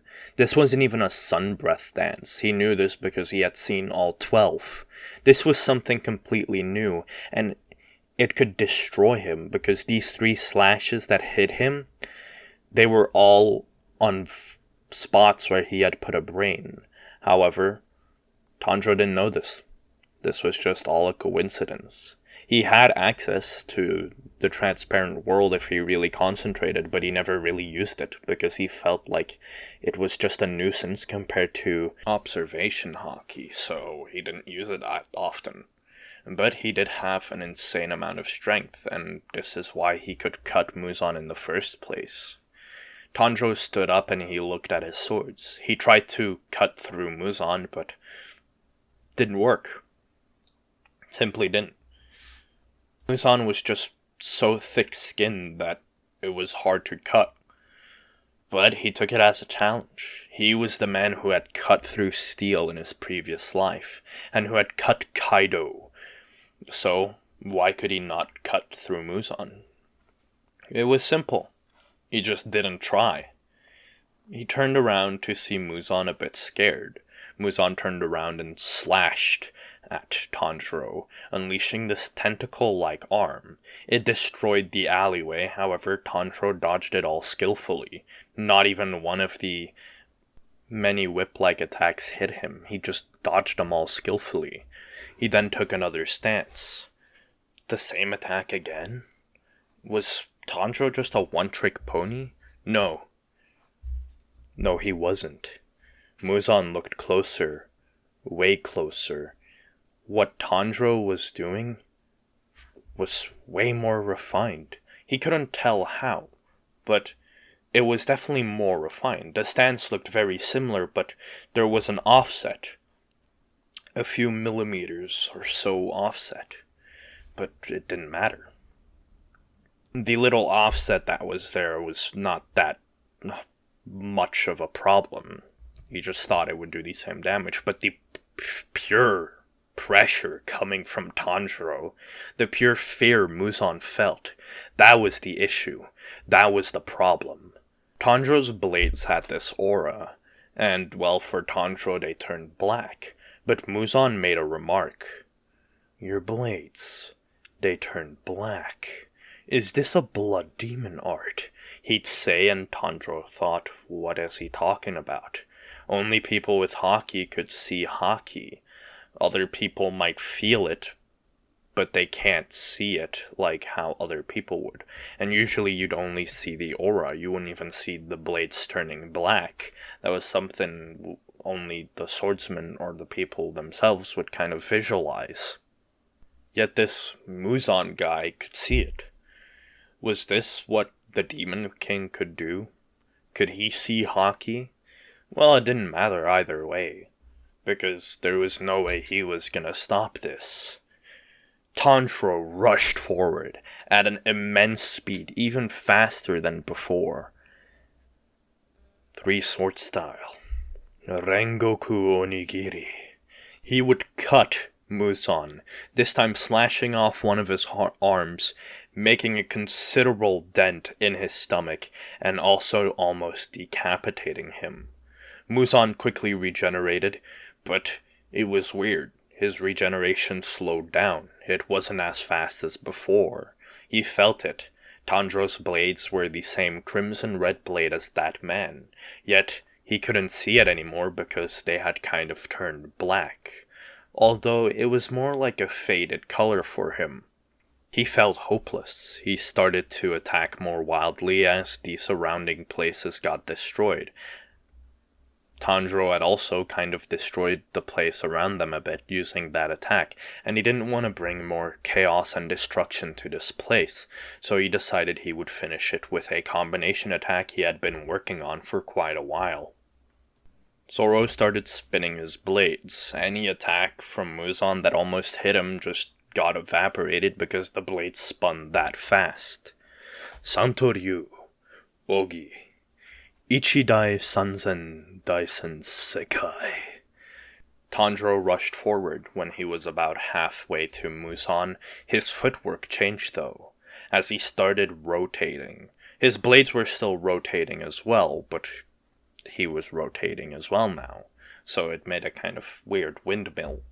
Muzan thought to himself, what weird dance is he doing?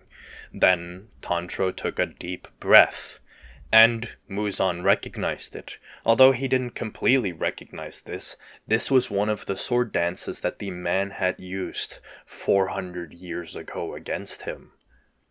Although it wasn't an actual technique, this was what the man had used whenever he used the last 12th form and went to the first form.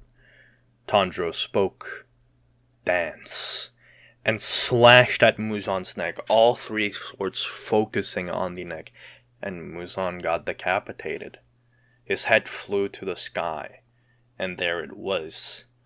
However, his body just picked it back up, put it back on his head, and he healed. It's such a shame that I won't die from decapitation. Otherwise I would be screwed.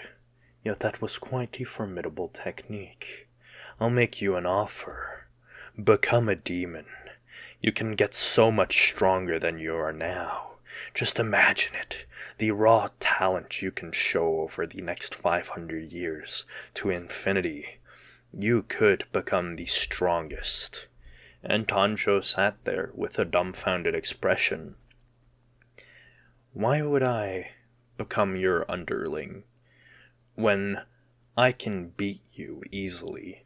Tanjiro would say, rushing at Muzan once again, slashing a countless amount of slashes at the man. He couldn't even block all of it. His arms got either detached or sliced off, or his legs were punctured and he'd fall down on a knee.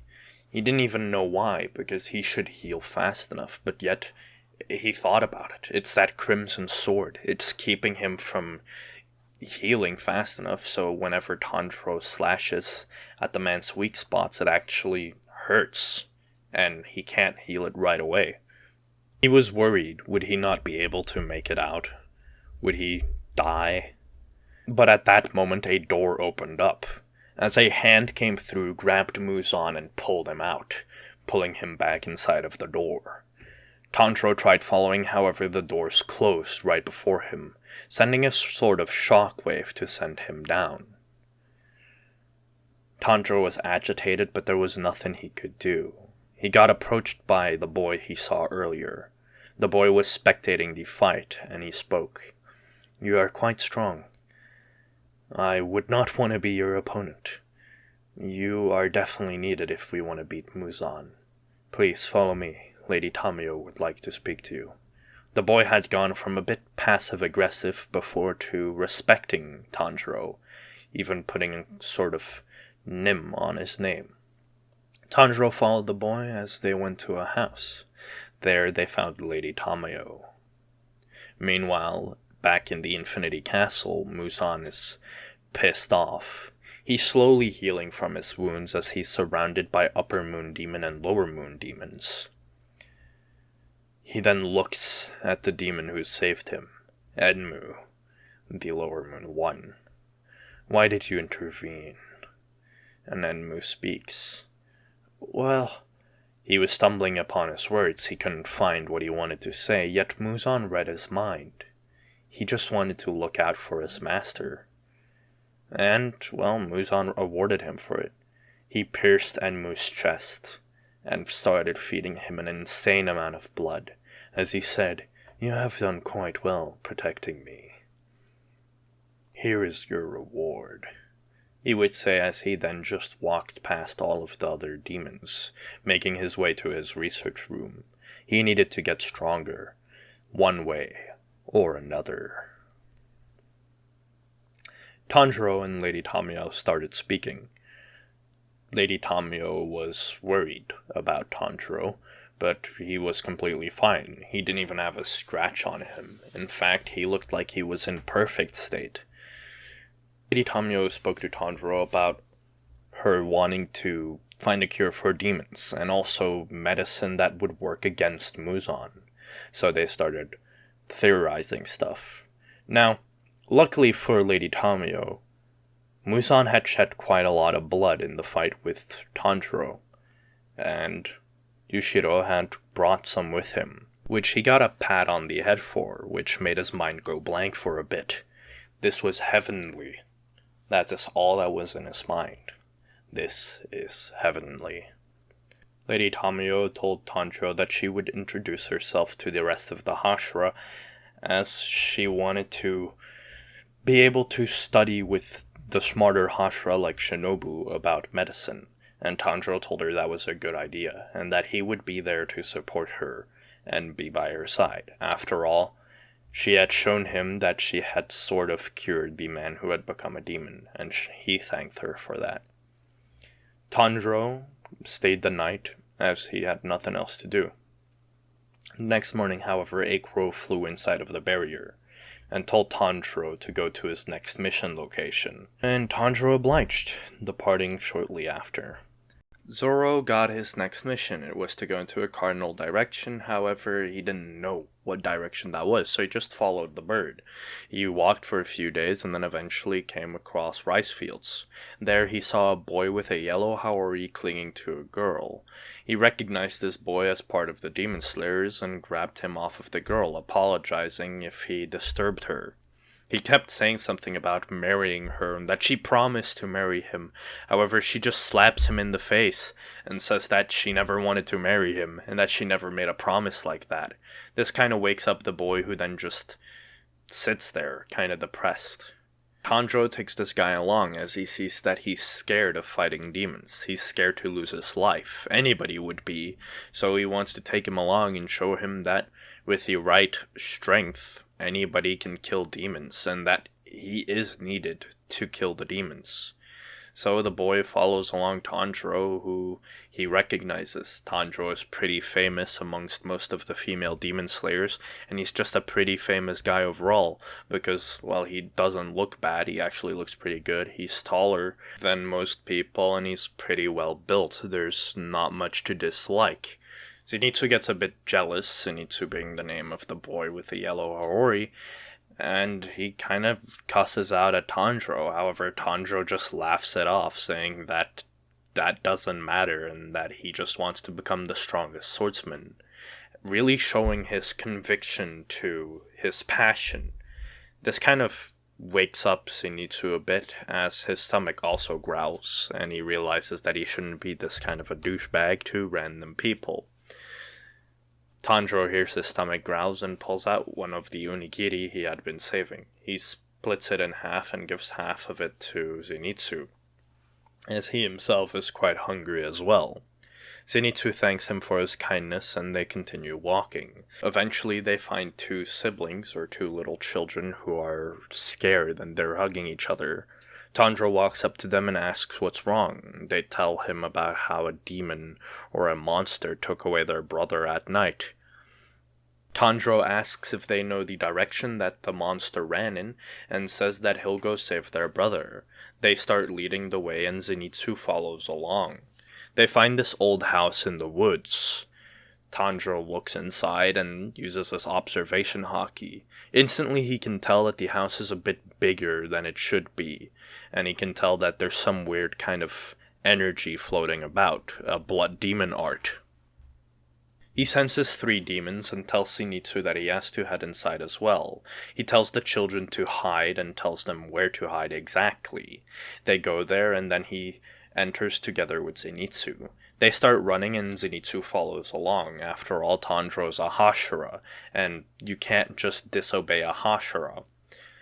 He's a bit scared, but with Tanjiro there, he's really just at ease, because Tanjiro is strong, very strong. Tanjiro tells him to go left, right, left, right. This will lead him to one of the demons. He does exactly that, as he splits off from Tanjiro and does it. He didn't know that it would lead him to a demon, as he comes face to face with a demon, the tongue demon.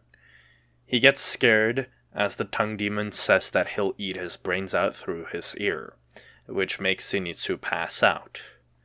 But it also makes him use Thunderclap and Flash unconsciously, as he decapitates the demon with ease. He wakes up after a while seeing that the demon has disintegrated. He wonders what happened, and then just starts thinking about it non-stop. He continues walking as he tries to listen for Tanjiro. Him having superior hearing, he tries to find where Tanjiro is, as he starts making his way through the halls. Eventually, he finds this boar dude who's just running, as he tells Zenitsu to get out of the way. Zenitsu, thinking that this boar dude is part of Tanjiro's team, starts following him. He keeps up relatively easily, and it pisses the boar dude off, who starts running faster. They're about to turn a corner, and the boar dude jumps back, as a hand shows up and almost crushes him. A demon shows up as it attacks them. Zenitsu is scared, but the boar dude easily attacks. As he says something about breath of the beast, or something like that, and something about Fang. Zenitsu didn't quite hear it well because the boar mask was distorting what he said. He instantly cut through the demon's neck and decapitated him. Zenitsu thinks about it. This might be the guy who saved him, as he asks him what his name is. The boar dude just says, "My name is Inosuke," and starts running off again. Meanwhile, Tanjiro is face to face with another demon, Kyogai, a former Lower Moon demon. Kyogai starts playing his drums. He recognized Tanjiro. After all, he was still a Lower Moon in the time that Doma had been killed. He started playing his drums at the maximum speed as he got scared. However, Tanjiro didn't get inflicted that much by it. He had to get a bit used to the spinning room, but he perfectly dodged every slash attack, and he just landed perfectly whenever the room spun. When he was midair, he would just rotate his body to dodge, and that was about it. He made his way slowly to Kyogai and decapitated the demon without even using a sword technique. Wonderfully done too. Kyogai didn't feel any pain as he slowly started disintegrating, and he even cried tears of happiness as Tanjiro dodged all of his pieces of work, his writing, and didn't trample on it. Finally, somebody had respected his work. He could pass on peacefully now. Tanjiro then made his way through the house, eventually meeting up with Inosuke and Zenitsu. He told them to follow, and Inosuke complied. He didn't know why, but his instincts were telling him to not fight this guy. He then found a room. He knocked on the door and said that they were searching for a boy. The boy opened the door and hugged them, as he was scared because the drum he had disappeared. He followed them outside to meet up with his siblings. They were happy to see him as they hugged him.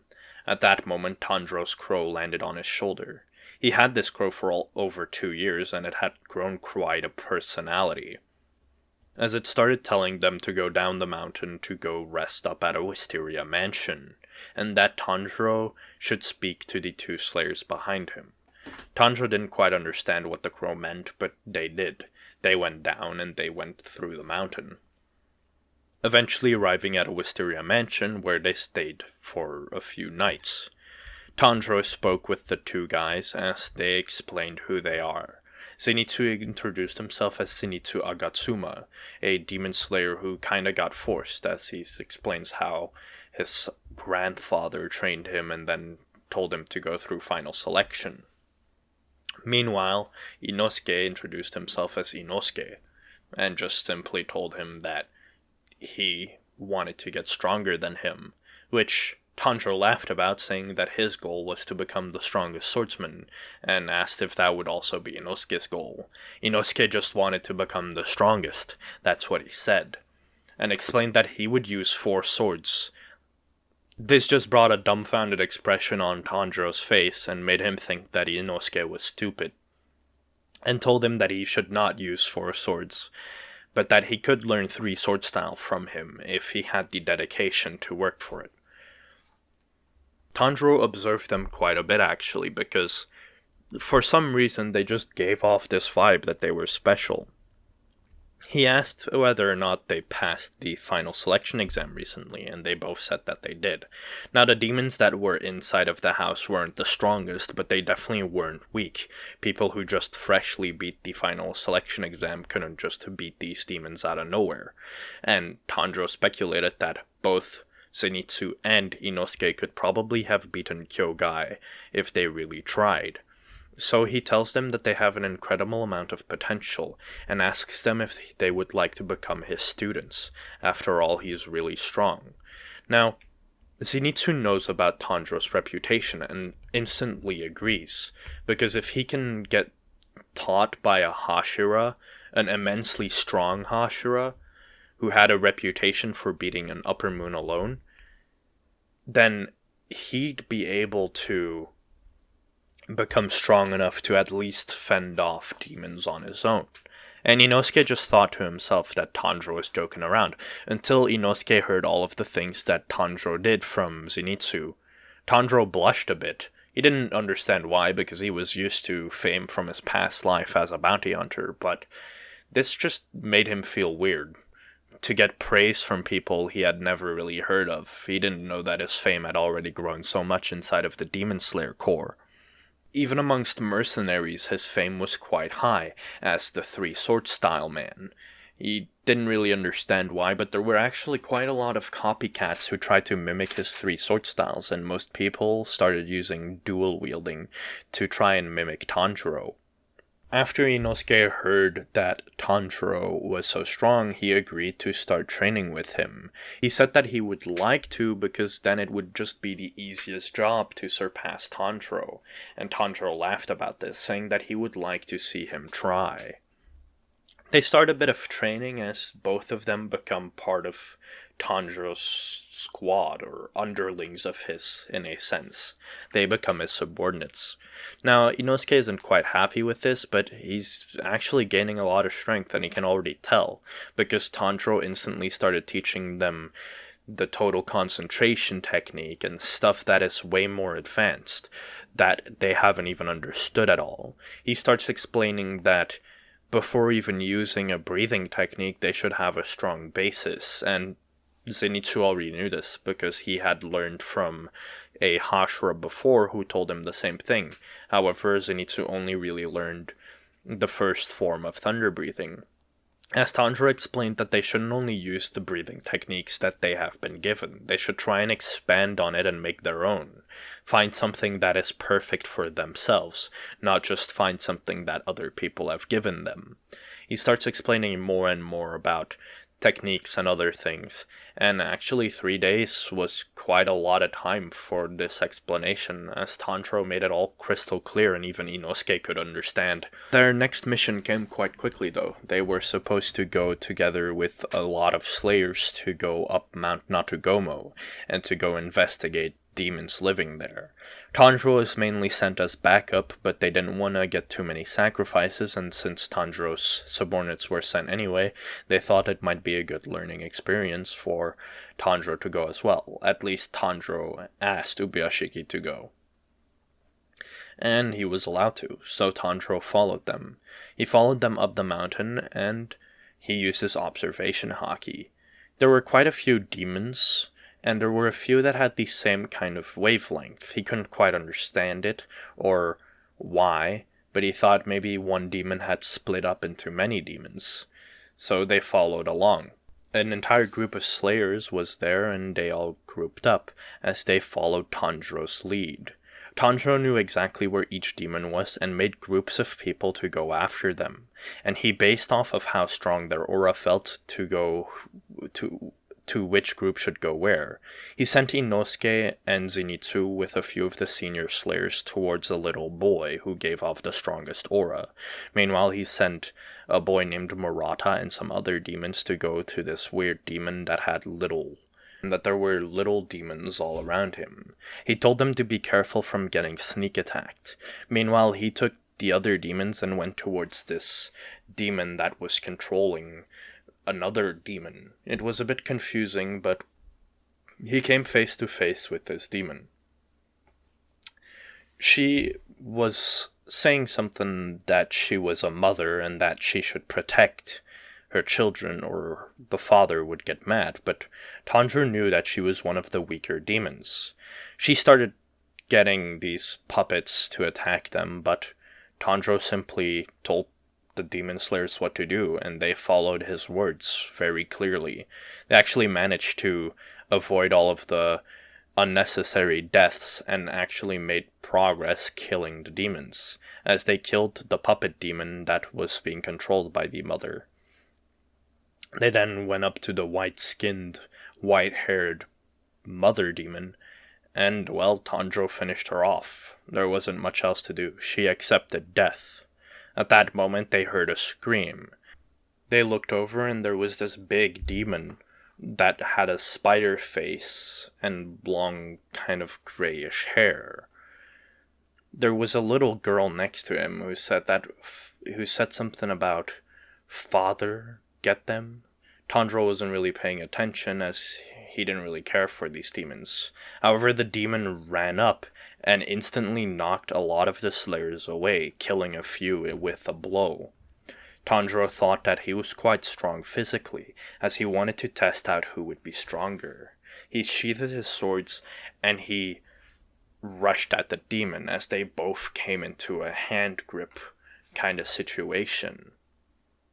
Although he easily overpowered the demon, and the demon was yelling out in pain. It got a bit disappointing for Tanjiro, so he just decided to decapitate the demon right then and there, which he did. The girl demon started running away, as she started running towards her little brother, or at least something about Rui, she said. Tanjiro and his group followed. After a while, they found Zenitsu. This was confusing. Tanjiro thought for sure that he was following the little girl, but they found Zenitsu and his group. Strange. They heard people behind him, and they looked around. Oh, there was the group that Murata was leading. What was going on? They had all been led to one place. Murata made a report saying that he extinguished the demon that had all the little demons. However, they had a few people that got ambushed and poisoned, and they're currently trying to get treatment for these people. Tanjiro looked around, but something felt off. He asked Zenitsu what happened to the little boy he had sent them after. And Zenitsu said that he was never there. Even Inosuke used his seventh fang to try and scout out the area like a sonar, yet he found nothing. At that moment, Tanjiro felt something with his observation haki. He looked up to see a lot of red. He saw these red threads falling to them. They looked quite durable, and they had this offset energy, kind of like how Muzan had his weird tentacle. This was a blood demon art. Tanjiro instantly unsheathed his 3 swords as he went into a stance. His blades would code in haki as they gave off an aura. He'd instantly say, 3-sword style, Tatsumaki, as a whirlwind would be shot up, or whirlwind that had haki infused in it, as the net got cut, and only a few people who were still under some of the net that didn't get caught would get cut by it. But some people died right away, as the remaining nets just cut through them like a hot knife through butter. Tanjiro got a bit agitated that he couldn't save everyone, but it was fine. He just had to kill this demon as revenge. The demon landed in front of Tanjiro, as it recognized Tanjiro. "Master Muzan wants you dead," the demon would say as it started relentlessly attacking Tanjiro, killing some of the slayers around him. Yet Tanjiro deflected most of the attacks or just destroyed the weapon outright. At that moment, both Zenitsu and Inosuke would rush at the demon, Inosuke landing a hit around its chest and Zenitsu almost decapitating it with his insane speed, yet the demon was stronger than them and kicked them away, sending a few nets at them. However, they got saved. Right then and there, Giyu Tomioka showed up and saved them. Tanjiro thanked him, as he then proceeded to go into another stance.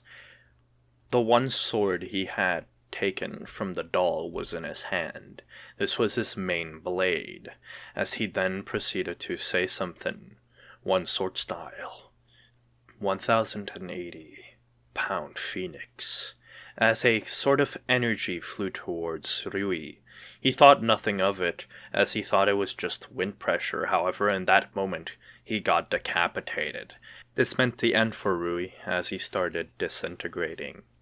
The girl next to Rui, his little sister who had showed up, started to transform back into her original form. Yet, Giyu didn't spare her, as she was crying that she was finally saved from Rui's curse. Yet he just decapitated her without mercy. At that moment, Shinobu showed up with most of the injured people. She started talking to Tanjiro really excitedly, as she had actually fallen in love with him, although Tanjiro didn't know this, as he was even more dense than he had been in his previous life. Most of the Shinobu sisters had actually fallen in love with him, as he had helped them a lot and was just overly kind to them. Actually, most of the female slayers had fallen in love with Tanjiro, yet he didn't realize. He was just that dense. He just talked to her as if everything was normal, but But Zenitsu was not happy. They got then informed by a crow that was flying overhead that they had to return to HQ, as a Hashra meeting was about to be held, and that Tanjiro was also needed for this Hashra meeting. Tanjiro and the others all departed, and Murata and the others started the cleanup of the mountain. Murata thanked Tanjiro for the lessons he had given him in the short amount of time, and Tanjiro said to think nothing of it, and that he would like to see his growth. They departed and went to the HQ.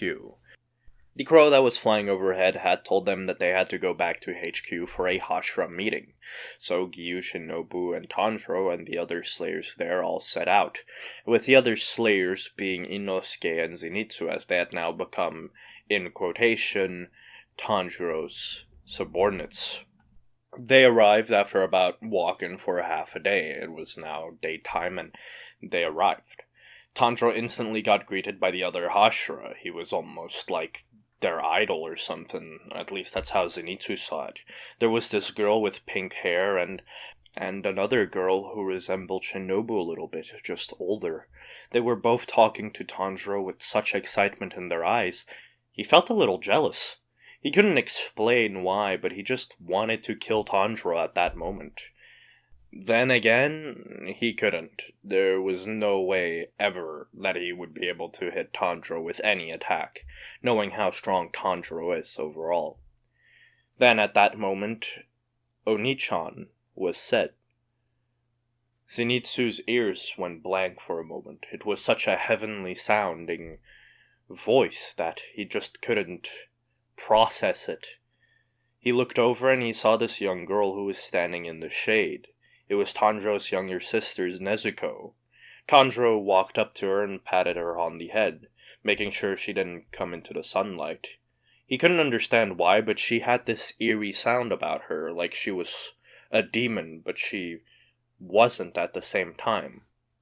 Shinobu had actually made great progress curing Nezuko, as she was around 30% cured. This was obviously amazing news for the family, and Tanjiro really truly felt grateful to Shinobu and the Kocho sisters. The other Hashra, Rengoku, Tengen, Obanai, and the others all respected Tanjiro a lot too, and were also very happy that his sister had made a bit of a recovery from her demon state.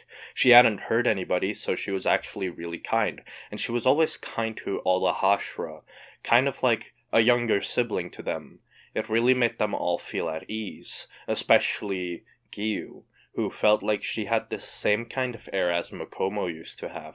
He had forgiven himself a long time ago because of Tanjiro and his words of motivation, making sure that he would fight on for Sabito and for Makomo instead of telling himself that he should have died and that he should have taken their place.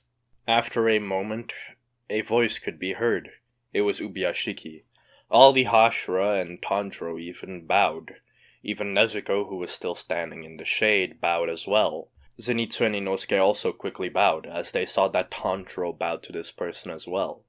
He started speaking with this soft and soothing voice that mesmerized the ears. Zenitsu as well, he felt like he could listen to this man all day long, and not get a headache, or not feel like the man would speak bad of him even if he did a cowardly act, like leave the battle. That's how calming and soothing Ubuyashiki's voice had become. His condition had worsened, which was truly painful to watch from all the Hashra's perspective, but he was still standing strong. His willpower did not falter. He spoke about new arrivals to the Demon Slayer Corps, and that they wanted to expand a bit. The Hashra were a bit confused as they asked more information, and then a girl appeared. Tanjiro recognized this woman. This was Lady Tamayo. Ubuyashiki explained that this was a demon from long ago, from 400 plus years ago, one of Muzan's first servants, but that she had switched sides and helped the Demon Slayers for generations. The Hashra were a bit panicked and a bit frustrated, but they kept in, they just listened. They just listened to what Ubuyashiki had to say. As he continued speaking, he explained how she would help by trying to find a cure for, well, demons, to turn them back into humans. She had explained that she had not gotten that far, but that she had recently received a bit of blood from Muzan himself. Now, this was obviously the most highly saturated blood, so if he could combine his research with that of Shinobu, then her progress in maybe curing Nezuko would skyrocket.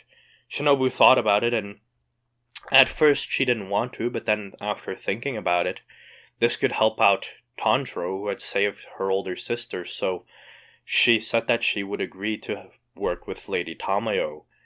Meanwhile, one of the other Hashra, Tengen Uzui, asked if they can truly trust this woman. After all, how did she receive this blood? Did she receive it directly from Muzan, or how did it happen?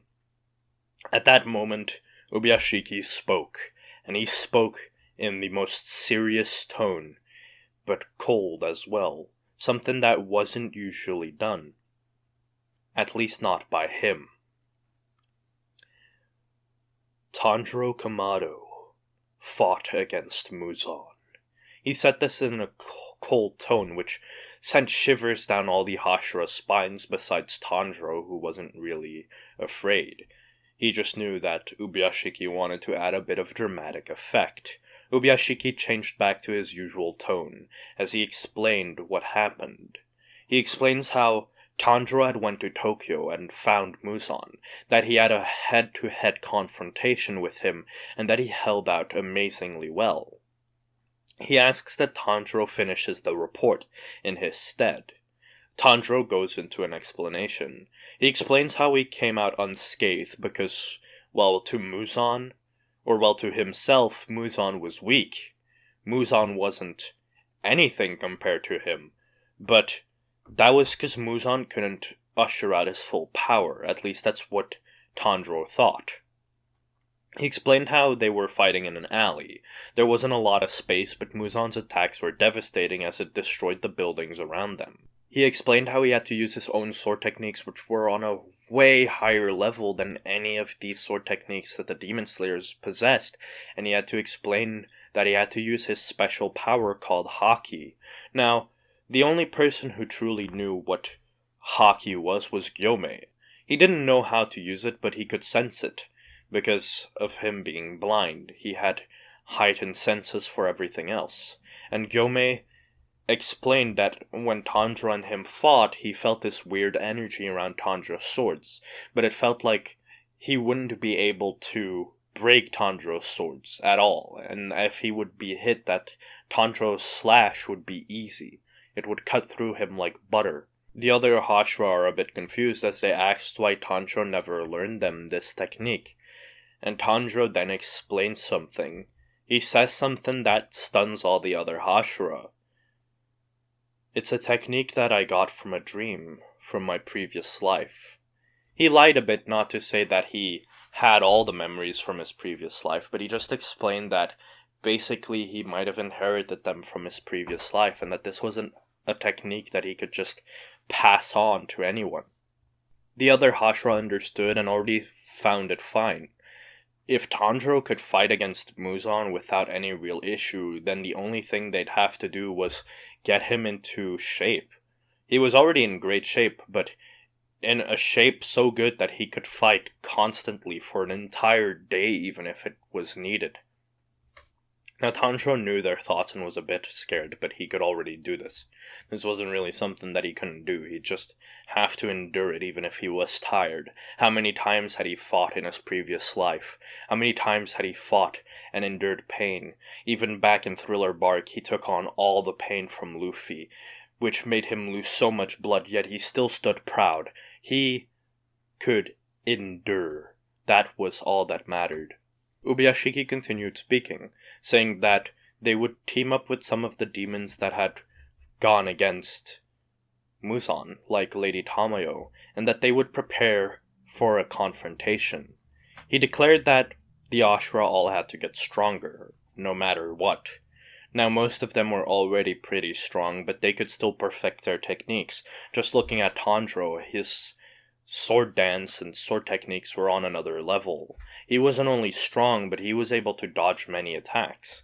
So they had to maybe switch up their training a bit, not only focus on perfecting their sword techniques, but truly making them their own. That was about all that the Hashra meeting had to offer. After that, everybody was sent away. Now, the peculiar thing was that there were two non-Hashra at the Hashra meeting, Inosuke and Zenitsu. Normally this wasn't allowed, but Tanjiro wanted to show them that they had something to strive for. Their training started. They stayed at Shinobu's mansion, as Tanjiro was there as well. They started their training as Shinobu was treating their wounds, and Tanjiro wanted to teach them via Kanoi. She had become a lot stronger and was definitely on the level of a Hashra, simply because Kanoi was still alive and could teach her a lot of things. Kanoi was really a good support for the sisters, as she knew a lot and passed on her knowledge. Even Shinobu learned a lot from her, as her insect breathing had really become a lot better. Nonetheless, Inosuke and Zenitsu had the potential to catch up to Kanoi. They just needed someone to train them. So Tanjiro and Kanoi would teach them. Sometimes even Kanoi would bump in, and so a month would pass pretty fast. They had mastered many techniques and gotten a lot stronger. Total concentration, repetitive action, stuff like that, and their muscles had also gained a lot because they trained with Tanjiro, who his training was quite focused on building up muscles and speed. Especially Zenitsu had even gotten a lot stronger in his legs, being able to run almost as fast as Tanjiro. Of course, Tanjiro if he wasn't using a breathing style. It was around this time, when they were sitting at Shinobu's mansion, that Rengoku, the Flame Hashra, had shown up. He had asked if their squad would like to join him on a mission. Tanjiro, Zenitsu, and Inosuke. He had asked if they could join him to go on this train because there was demon activity on it. Tanjiro agreed, and his younger sister asked if she could come along. Nezuko, for the first time in quite a while, wanted to come along, but it was too dangerous, as she was now only 50% demon, as they had already cured another 20% of her demon side. So Tanjiro said no, telling her to just stay here and wait. So Rengoku, Tanjiro, Inosuke, and Zenitsu all set out. They went to this train and they just followed Rengoku, as they didn't really know the way. They found the train, and Inosuke instantly started saying stuff about this being a mythical beast that he would fight. But Tanjiro told him that it's just a train, like the sea train he used to ride on. But at that moment Zenitsu called him a dumbass, as there was no sea train. A train on the sea, that's just stupid, he would say as he entered the train, together with Rengoku. Tanjiro and Inosuke followed behind. They got their tickets punched, and well, at that moment they fell asleep. Right away, Tanjiro knew that something was wrong. He had his observation haki running almost always, and he knew that he was asleep, yet he couldn't wake up. He couldn't find a way to wake up. He moved around as he found his family. He stayed there. It was pleasant. But something called him. His father. He moved back as he came back to this little river. He looked down at it and saw the reflection of his demon slayer self. He had grown a lot and grown a lot stronger, but did he want to leave? This dream was so peaceful, yet he reminded himself he had a goal, and that goal was to become the strongest swordsman. He woke up. He didn't have to slice his own throat, no, nothing like that. He just used haki and overpowered the evil energy that was suppressing him. The boy behind him woke up as well, as he started crying. He didn't know that Tanjiro had such a peaceful soul. He had found the soul in the time that Tanjiro wandered around, and he told Tanjiro that he wouldn't interfere in anything he did. Tanjiro looked at the others as he found ropes that had this weird energy on them.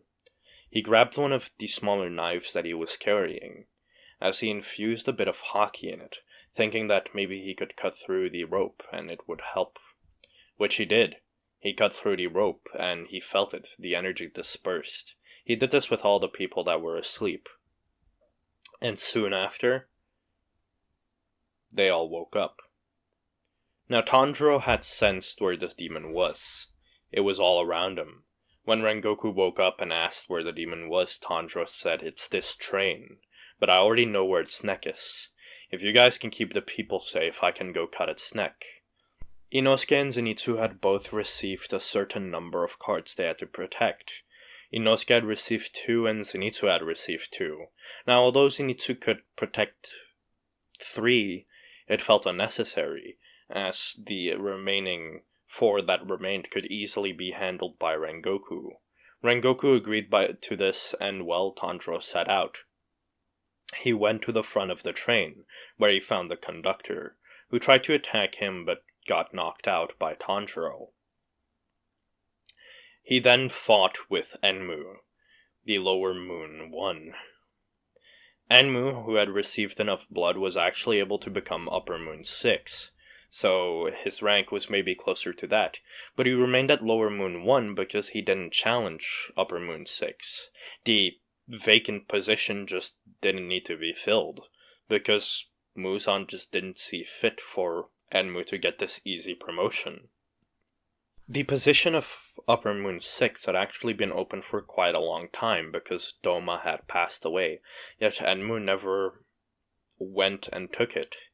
And well, the Lower Moon under him never did so either, as he just simply didn't feel like it was necessary. Or, well, they couldn't even do it if they wanted to, because they'd have to beat Enmu in the first place, and that wasn't gonna happen because Enmu had the strength of an Upper Moon. And because he had been feeding on so many people the last few days, he had grown a lot stronger. Yet he still didn't pose a single threat to Tanjiro, who had his eyes closed, because he couldn't use his blood demon art against someone who had their eyes closed. This was simple. Tanjiro just used observation hockey. He cut off the head of the Enmu that was the false one and then went into the main train conductor area. As he slashed at a certain place, there was Enmu's real neck. Enmu tried to struggle and do his last resistance. Even this little girl tried to attack Tanjiro, however, he just knocked her out. And he easily dodged Enmu's attacks. As he came in, using the Hinokami Kagura Rising Scorching Sun, he defeated Enmu, as Enmu slowly started to disintegrate. However, he was fused with the train. As the train got derailed, Tanjiro and the others tried to save as many passengers in one go as possible. They saved all the passengers, but Inosuke and Zenitsu had both been wounded from the sudden derailing, as they had to be treated.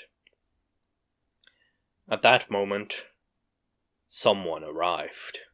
A strong presence. It was Upper Moon 2, Akaza, who had gained a lot of strength after Doma had been defeated.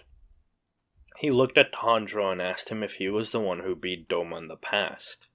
Tanjiro said yes, as he said he would do the same thing for Akaza right now. Before their fight started, Akaza laughed and told him that he was thankful that he no longer had to listen to Akaza anymore, as he was just annoying.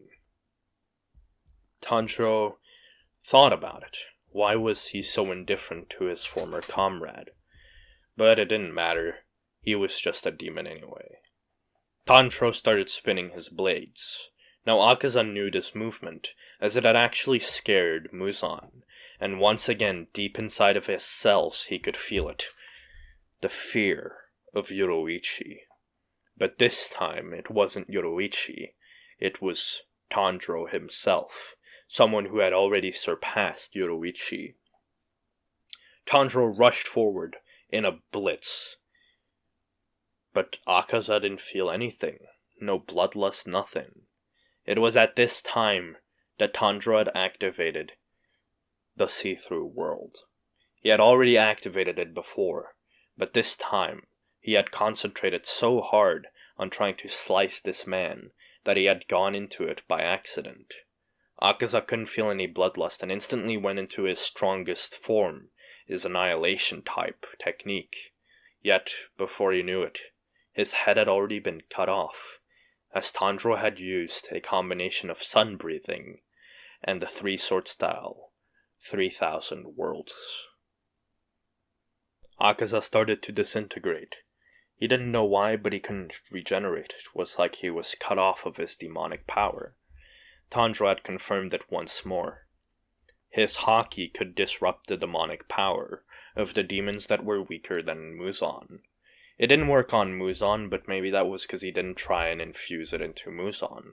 Kind of like how Luffy had done with Kaido, where he punched Kaido, and it would go through his skin and attack him from inside out. If he could do that with Muzan, could he behead Muzan and maybe make him disintegrate that way? He didn't know, but he had to try when they met again.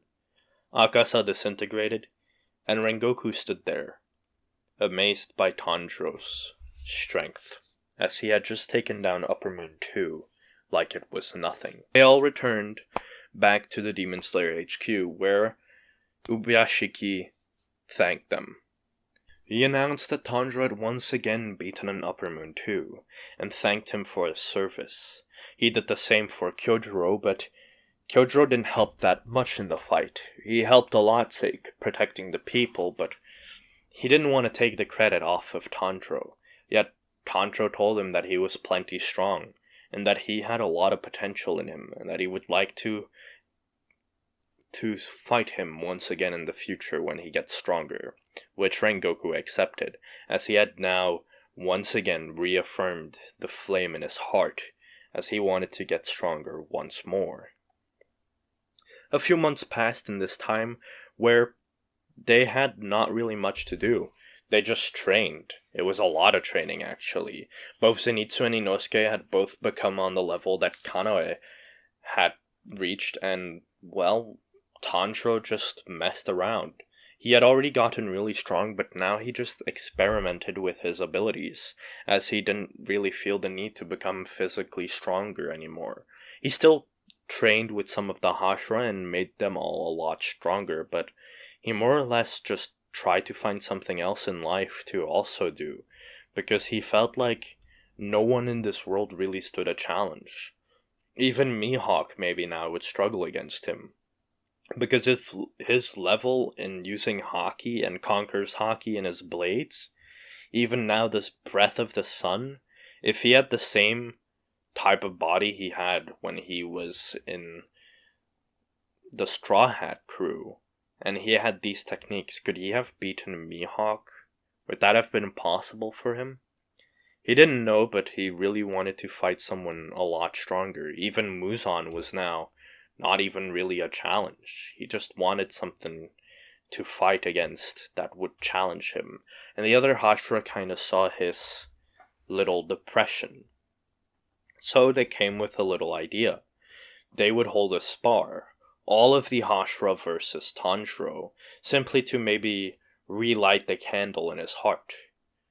So they did. They invited Tanjiro over for a spar, and he came. He thought it was going to be a 1v1 like they had done in most of their trainings, yet he was quite surprised when he saw his subordinates there as well as the Tsugoku. They all came at him at once. He wasn't even prepared. He quickly drew his swords as he started blocking their own, as he fought back. The fight got dragged out quite a lot. He got blocked every time he would try and attack. Even when he used one of his special techniques, he couldn't push through. Even Conqueror's haki now didn't have much effect, as they had all grown quite strong-willed. This was quite a surprise to Tanjiro, as he had to fight a lot harder to maintain his posture. He started parrying blow after blow as he tried to counterattack, but every time he tried to counterattack, another Demon Slayer would come in with a technique of theirs to stop him. Especially Muichiro was really hard for him to fight, as he used these vague movements and made him just feel nauseous a bit. In the end, the Hashra and Tanjiro just passed out. That's how exhausted they were. They had fought for almost a day and a half. That's the stamina they had gotten. But when they woke up, they just laughed it off. Tanjiro realized that he could get stronger. Because even now, maybe if he fights in a war, or if there's multiple demons to fight, will he be able to beat them? Especially if they work together like how they just did in front of him? So his training started again, and for Inosuke and Zenitsu that meant hell because he brought them into his training, as well as Kanoi, who joined out of her own free volition as she also just wanted to be closer to Tanjiro, who she had fallen in love with as well. Their training consisted mainly of group fights as they had to learn how to fight against a larger group of people, as Tanjiro actually made 13 new sword techniques. He called them after the Hashra and his friends. There were 13 techniques in total, 10 for each Hashra's name, and then 3 for Inosuke, Zenitsu, and Kanoi. It was quite an honor because they had all seen the techniques, yet he didn't show them too much of it. But they knew that at least they had gotten a piece in his history, because they knew that after they beat the demons, he would continue to wander around and to become the strongest swordsman in the world. Inosuke, Zenitsu, and Kanoi had all shown explosive growth as well. Simply fighting Tanjiro was quite special. After all, Tanjiro had so much strength that he could fight all of the Hashra plus Inosuke, Zenitsu, and Kanoi, and after a day and a half, both parties would be so exhausted they couldn't fight anymore. But that was one man versus 13 people, which is completely different from a 1v1. And none of the parties had real fatal wounds besides the exhaustion. But it was quite the learning experience for everyone, as they knew what they had to do to get stronger, because they saw what Tanjiro did to block them. So they trained, and so a few months passed in no time. In this time, Zenitsu and Inosuke had both become Hashra, as well as Kanoi, who had become a reserve Hashra, but still Hashra. She had been called a reserve Hashra simply because she was on the level of a Hashra, and she had the achievements to become a Hashra, yet she couldn't become another flower Hashra, since there was already one. So she had just been called the reserve flower Hashra, although she was still ranked Hashra. Inosuke and Zenitsu had both become Hashras for their respective breathing techniques. Inosuke had become the Beast Hashra, as Zenitsu had become the Thunder Hashra. This made a big uproar. Kaigaku, Zenitsu's superior or senior, in a sense, was not happy, as he stormed inside of the Demon Slayer HQ. He made a real ruckus, but he got subdued by Tanjiro, as he got told that he should obey, and that Zenitsu had become a lot stronger than him. This led to Kaigaku asking Zenitsu for a spar, as he just couldn't accept it. And they sparred, and Zenitsu won easily. He didn't even have to unleash his secret technique yet, which he had made, but he did anyway. Why? Why would he unleash this technique? It was simple. He wanted to show that he was stronger than Kaigaku. So he unleashed the 7th form of thunder breathing, Flaming Thunder God, as he blitzed past Kaigaku and actually inflicted quite a dangerous wound on Kaigaku, who was sad, because, well, he had to admit it now. Zenitsu had surpassed him, and he was quite far ahead now. He got enraged, and he didn't even let Shinobu treat him, as he just walked away. Enraged. Angry at his own weakness. Tanjiro said that might become a problem in the future if he decides to become a demon, but Zenitsu said that he hopes that Kaigaku would not stoop that low. After a while, they got another mission. Tengen Uzui actually needed them for something, as he needed to borrow Nezuko.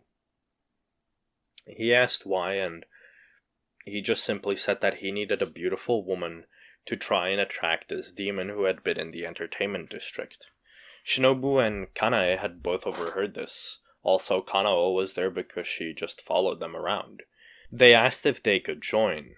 This meant that this would be a Hashra raid, as there was now Tanjiro, Zenitsu Inosuke, Kanao, Kanae, and Shinobu, as well as Tengen. That would be 7 Hashra in the entertainment district.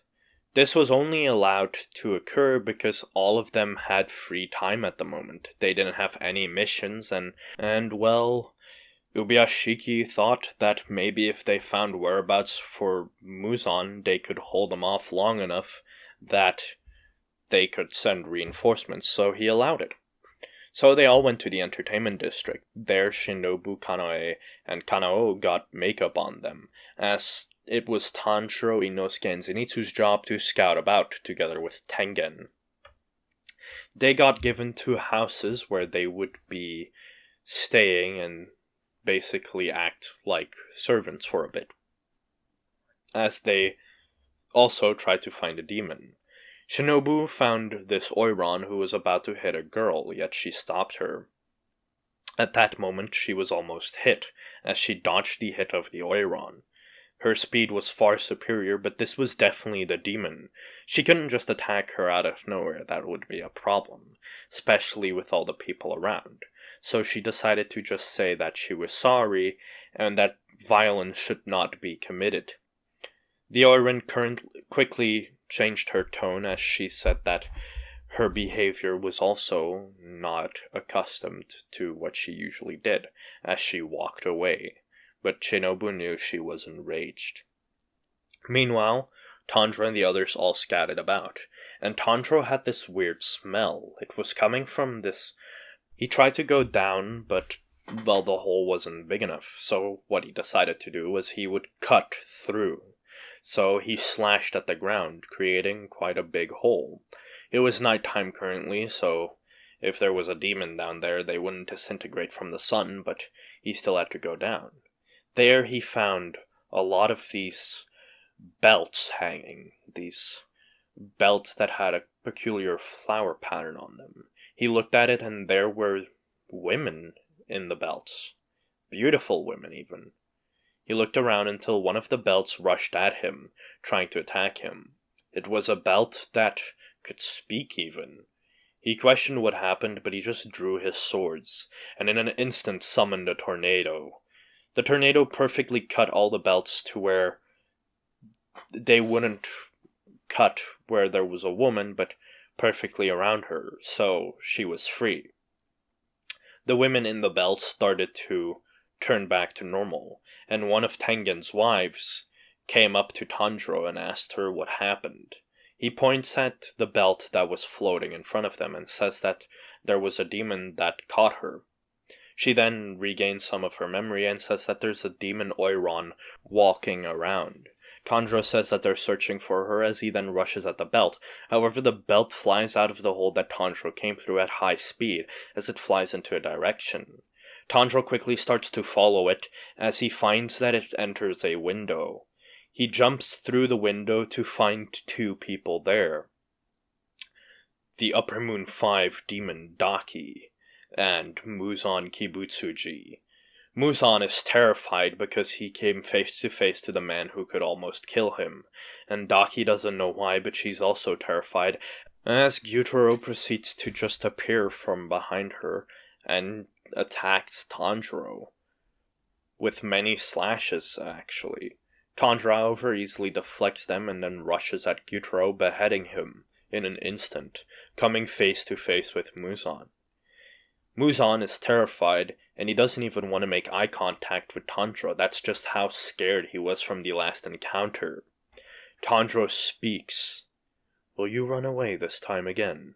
he says, as more demon slayers come through the window, face to face with the Upper Moon and the progenitor of all demons. There are 7 slayers there, and 3 women who look to be Konoichi. Tengen informs Tanjiro that they just have to hold Muzan and the Upper Moon here long enough for reinforcements to arrive. At that moment, doors open in the room, and two people walk through. One man with a purple haori who has long hair. His eye says Upper Moon 1. The other being an old man. Upper Moon 3? It was a bit confusing, but the Upper Moon 3 turned into many men who instantly fused together to their strongest form, as he had this weird golden staff and something else as well. Tanjiro said that the old man that was there had inside his heart the original one, and sent Tengen and Kanoi after him. Meanwhile, he started fighting with this man with the purple hori, as well as Gyutaro and Dakie, who protected Muzan. Muzan tried running away, but Zenitsu stopped his attempt, as he had used the thunderclap and flash to stop Muzan. Muzan was surprised by this boy's speed, as it was quite impressive. He was definitely as fast as Tanjiro could be, but not as fast as Tanjiro. It's just Tanjiro doesn't know why, but the man in front of him with the purple hori is fighting him with all his power, really as if he's trying to kill Tanjiro for something he did to him. He gets kicked out of the house, and the man quickly follows Tanjiro.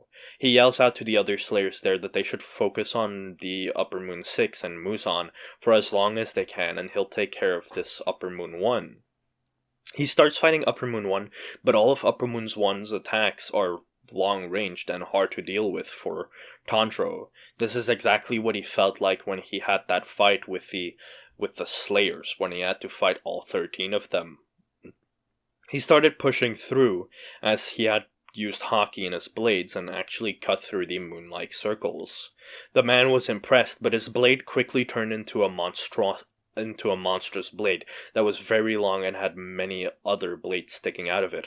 As he swung the sword, a lot of little moons came out. Tanjiro tried slicing them, but it didn't work, as his blade just simply had to deflect them. The man rushed at Tanjiro once more, this time with a wide swing. Tanjiro barely managed to block it. What was going on? Was this the difference between Upper Moon 2 and Upper Moon 1? No, that's not possible, because he had simply just now almost beaten Muzan. He then realized it. Muzan had fed more blood to the demons, and made them a lot stronger, enhancing their blood demon art techniques. Although these demons shouldn't be much threat to him, they just were quite annoying. Tanjiro took a breath and calmed himself down from the little panic he had, as he started to overwhelm the Upper Moon 1, Kokoshibo, who asked him his name. Tanjiro replied that his name was Tanjiro Kamado. Kokoshibo had definite memories of his younger brother Yoruichi, as he told Tanjiro that he resembled him a lot, and that he should die for that. Tanjiro simply started overwhelming Kokoshibo with his brute force, showing off his amazing sword techniques whilst he was at it, as he used the first form of his newly created techniques to stop the form of moon breathing that Kokoshibo had unleashed. His first form's name was Shinobu, as he unleashed a speed far greater than anything any of the Demon Slayers had ever seen. His sword slashes were so fast that they looked like stabs instead of actual slashes, and it made Kokoshibo wonder if he was actually human or not, as he attacked so fast it looked like he attacked with more than 20 blades. He cut through all of Kokoshibo's petals and even disarmed him, cutting off his left arm. However, at that moment a loud bang could be heard, and some of the Hashra flew out of the window. They were fighting Gyutaro and Dakie, and there were 2 Hashras fighting Muzan. However, Dakie and Gyutaro got beaten easily. The combined force of Shinobu, Inosuke, and Kanoi was enough to take care of him, whilst Zenitsu was holding Muzan at bay, basically on his own, as Tengen was there as well. Meanwhile, Kanoi had already taken care of the other Upper Moon. Tanjiro felt a bit behind, as he hadn't taken care of his yet. However, Kanoi came back up to him, as she started assisting him. Their synergy was amazing, as Kanoi was able to keep up with Tanjiro almost perfectly, as if she had learned all of his sword techniques and could adapt to make her own pierce Kokoshibo easily. Their attacks were ruthless, and Kokoshibo was pushed to the edge. He unleashed blades from his body as he just sent out a lot of attacks, devastating the area around them. Tanjiro looked around for a second. There was so much death right there. People crying out, saying that their loved ones were in pain, asking for help, asking for a god to save them. Tanjiro felt enraged. He didn't know why, as he knew none of these people, but this unrelenting rage just came from deep inside. His eyes turned red and the world slowed down so much that it almost felt like nothing was going on. He prepared a sword technique, Rengoku, the second sword techniques of his 13 new sword techniques. As he rushed forward at such a great speed, Kokoshibo could hardly keep up, and slashed with one sword, cutting the demon clean in two. He hadn't cut the neck, which was the problem, but Rengoku didn't focus on that. It focused on disabling the demon, as he had not only cut through the demon, but also cut off his newly regenerated left arm as well, making Kokoshibo not be able to stand, only having one sword in his hand. At that moment, another loud bang could be heard, and Zenitsu, who was holding off Muzan, got flung away. Shinobu got engulfed in this weird flesh, as he got dragged through a door. Muzan as well passed through a door, yet Tanjiro didn't want to leave him, or let him leave, as he rushed forward, slicing at the Demon King with the third form of his newly created techniques, Giyu. As he slashed down in a circular motion, spinning his entire body, all three swords coming down on Muzan with such great force that it reminded him of a waterfall. He got barely hit, though, as he was just able to save himself, yet the small hit that had hit him had sliced his body up in three. This was not normal. He'd have to hide for at least another 100 years if he wanted to make his plans come through, but he didn't want to wait that long, so he decided they would prepare for a great offense. They had lost 2 Upper Moon, actually, 3 Upper Moon once again. They had lost Hontengu, Gyutaro, and Dakie, and that was it. Luckily, there were still 2 Upper Moon left, yet they weren't that strong, with Kokoshibo barely being able to hold off Tanjiro. Muzan thought about it and thought that maybe if he and Kokoshibo worked together, they could beat Tanjiro, and then the other of the Demon Slayers would be easy. Yet, they needed more forces, so Muzan told the Upper Moon to find capable warriors and to bring them to him. He as well would start making demons. Muzan needed more allies. He had seen how strong Tanjiro was, and Tanjiro could have probably easily beaten him alone. Now, he didn't have to worry about the threat of being decapitated. He could regenerate. However, there was one issue.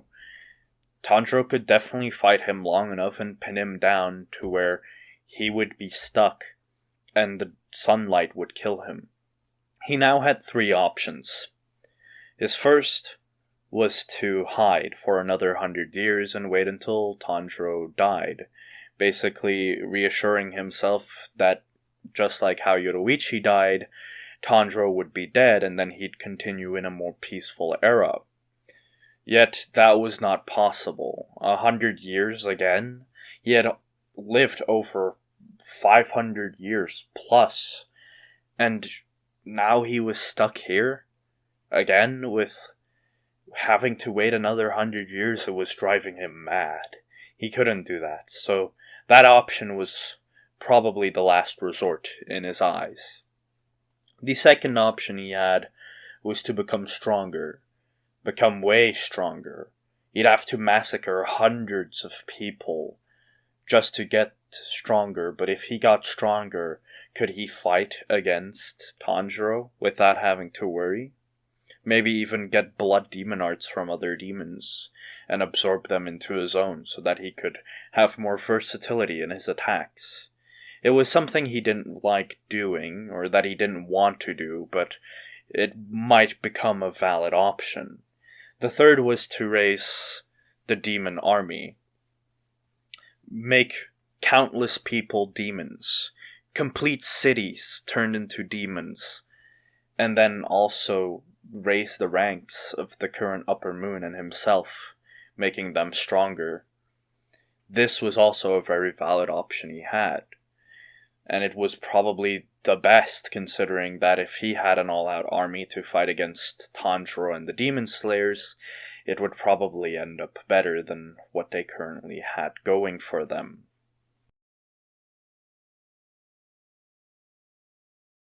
So, the time came, and Muzan called a Demon Upper Moon and Lower Moon meeting.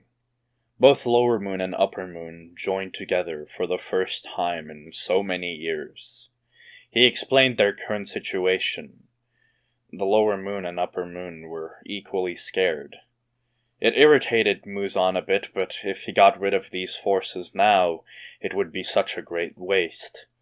So he talked. And he talked a lot. He explained their options, and the demons were a bit outraged, especially Kokoshibo, who could not have this dishonorable kind of way of fighting the demon slayers. Yet he calmed himself down. He wanted to get stronger as well, and he'd have to if he'd want to fight Tanjiro equally. He wanted his revenge for what Tanjiro had done to him, using that form, Rengoku, to cut him through, clean, making him two separate. It was disgusting. He wanted revenge. He had never felt like this. Never felt so bad. Besides when his brother, Yoroichi, had almost ended him. This was the final climax. He was gonna get his revenge. So they settled on option 3. They would create a demon army, and at the same time they would massacre countless humans, getting stronger than ever. So they set out.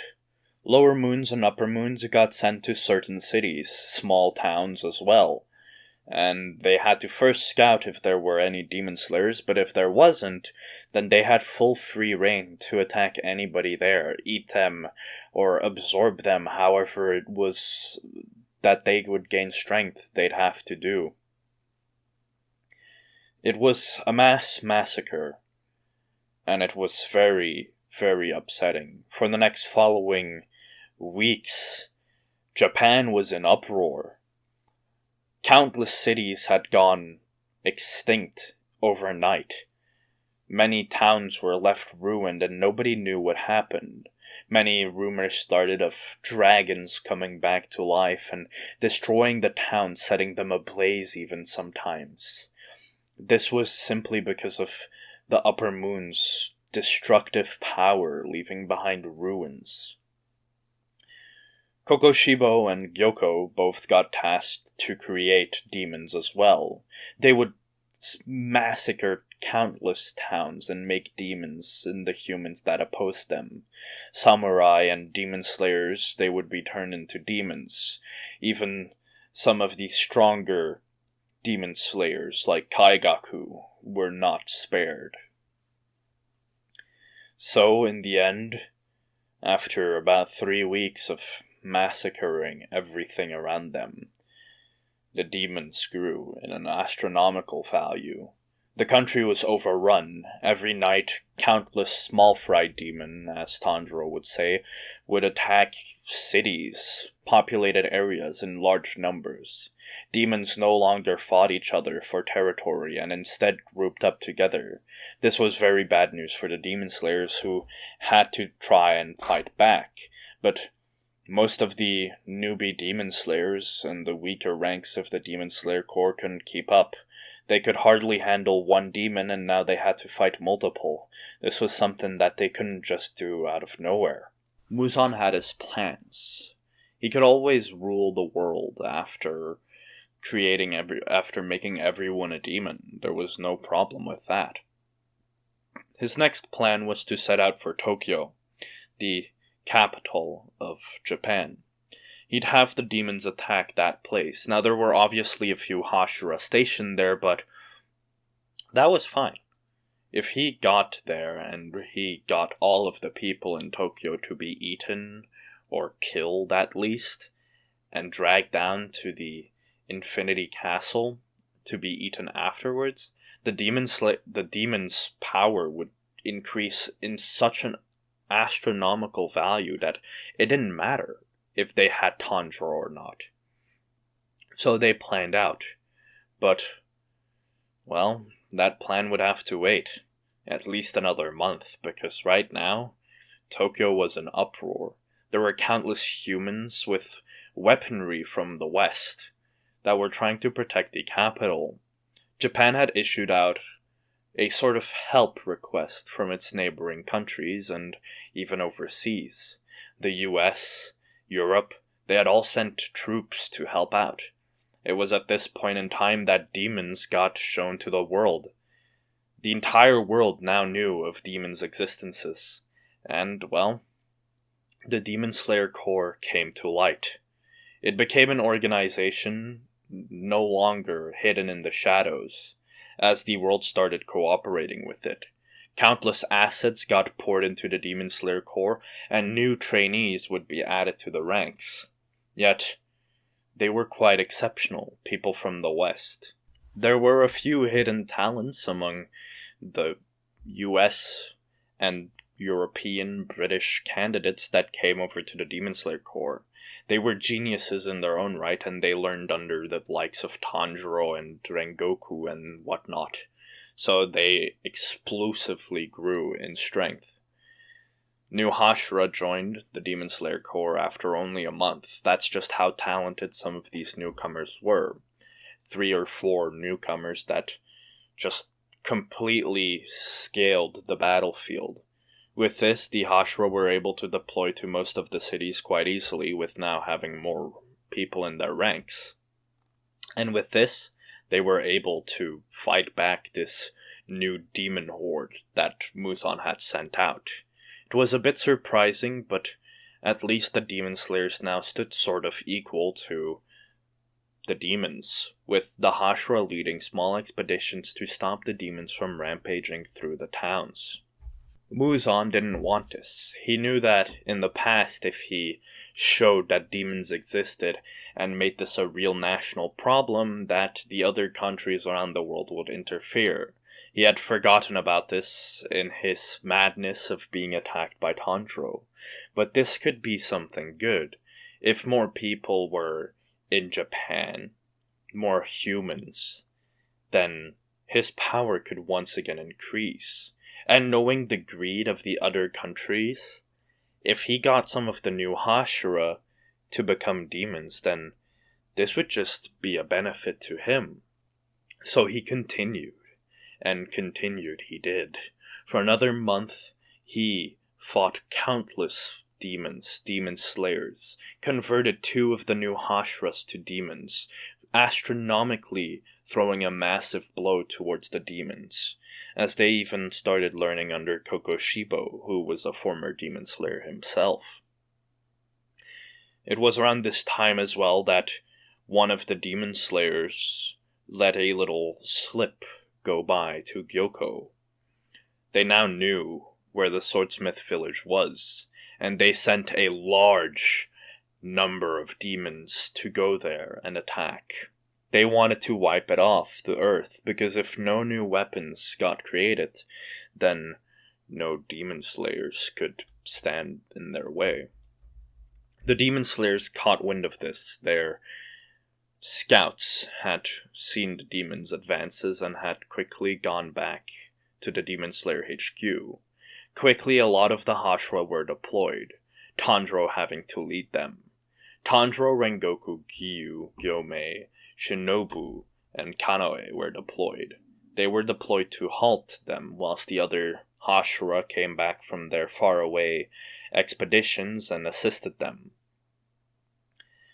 Gyoko, who was leading the demons, would arrive, and he instantly started his massacre.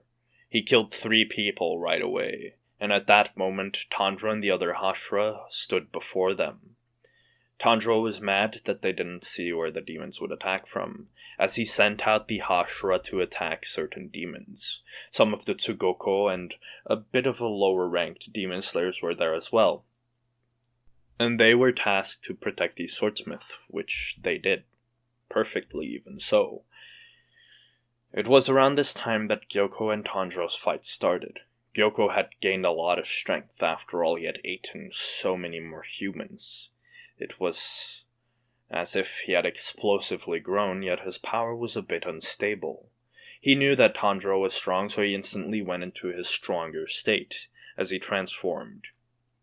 He started attacking Tanjiro, using his fish summons and whatnot to try and break Tanjiro's posture. Yet Tanjiro seemed fine.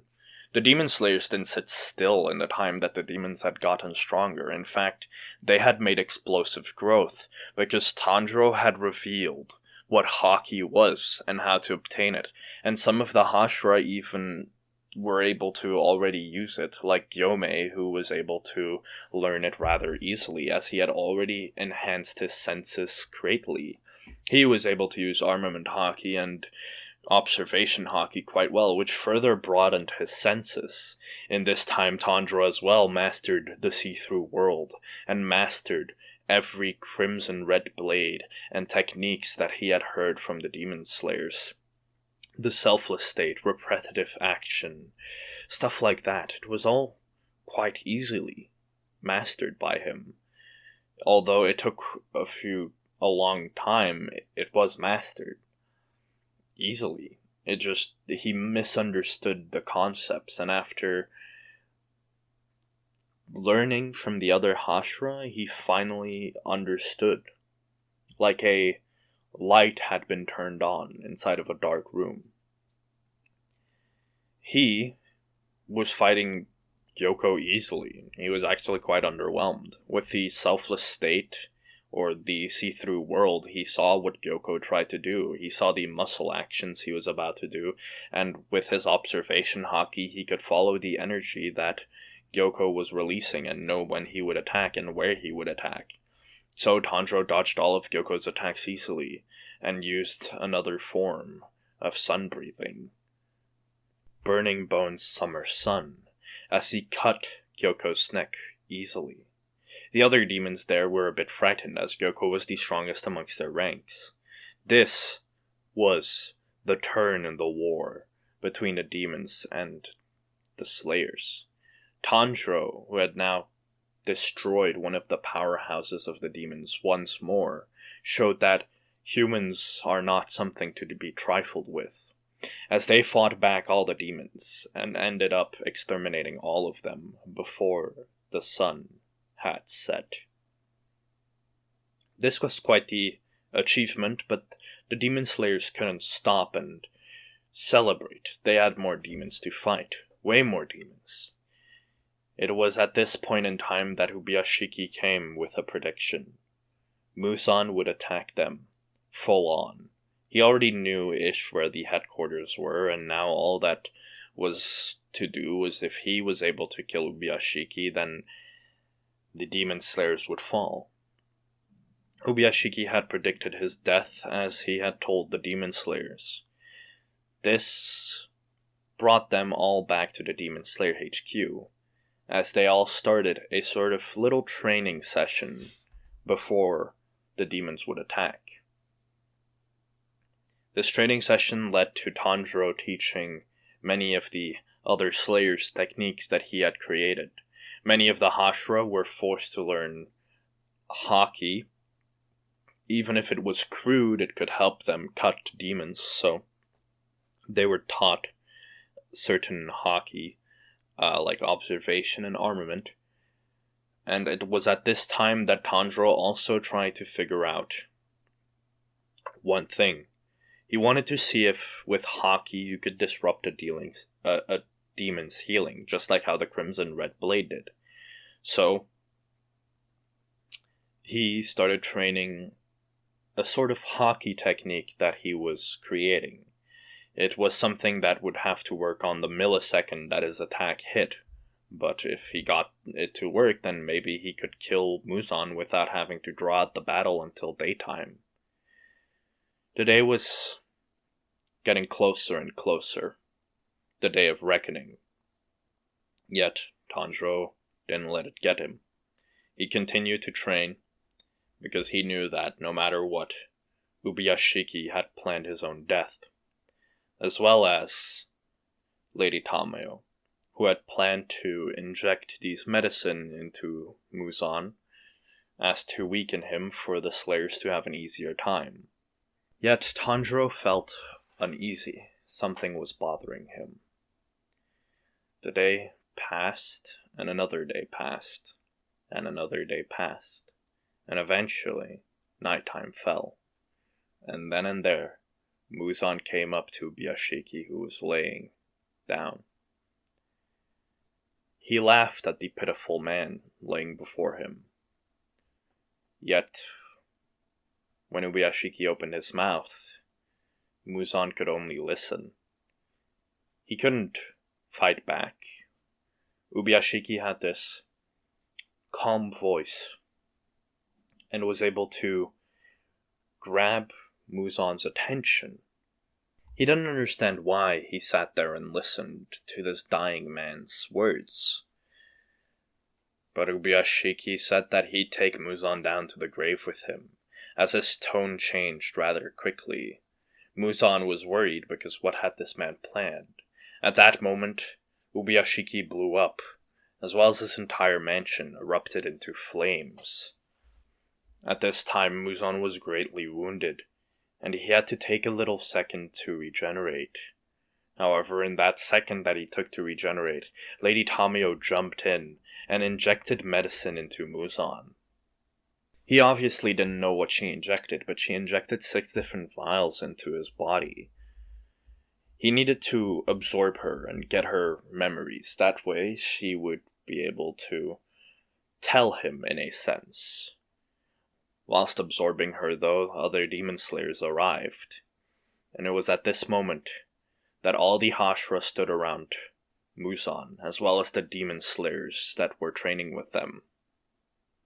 Muzan went down and decided that he would take the fight into their playground, as he brought them all into the Infinity Castle. There, Tanjiro came face to face with his first hurdle.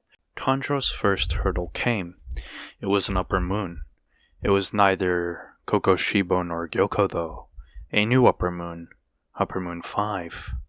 He resembled a young man who had black hair. He held a sword. This was a demon slayer. He knew exactly which demon slayer this was.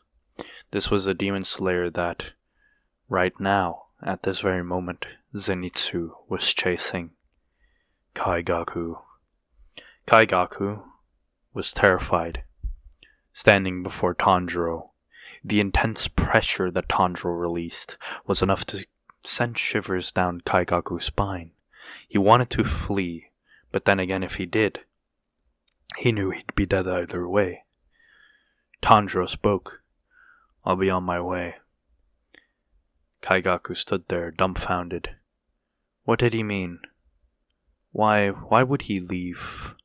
Wasn't it his job to defeat demons? Wasn't it supposed to be him that finished Kaigaku off? No. Kaigaku knew. His fight wasn't with Tanjiro. He wouldn't beat this dude. And Tanjiro had just now given him the mercy of not having to battle him.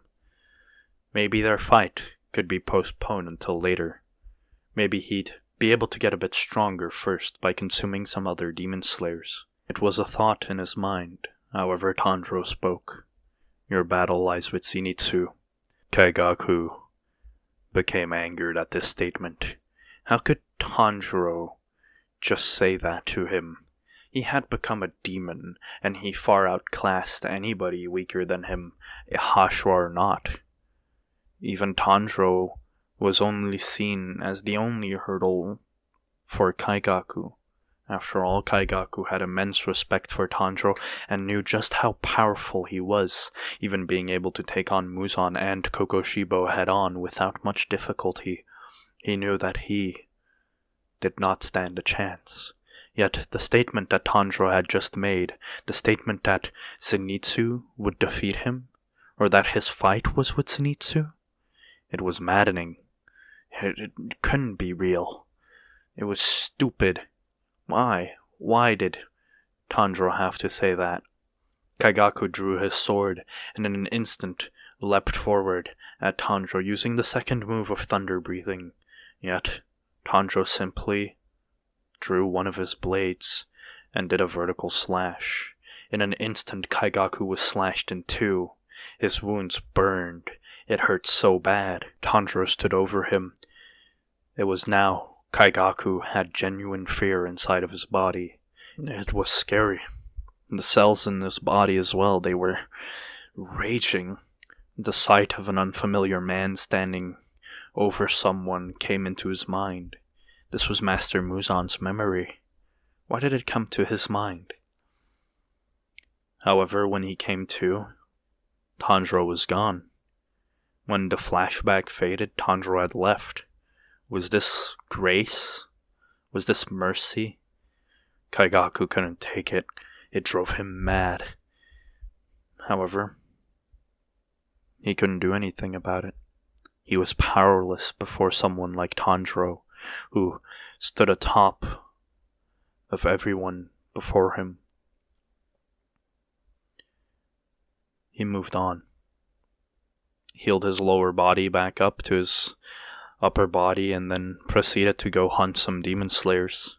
He had to get stronger, at least get a bit of time in so that Muzan could maybe become resistant to the sun. That way they wouldn't lose.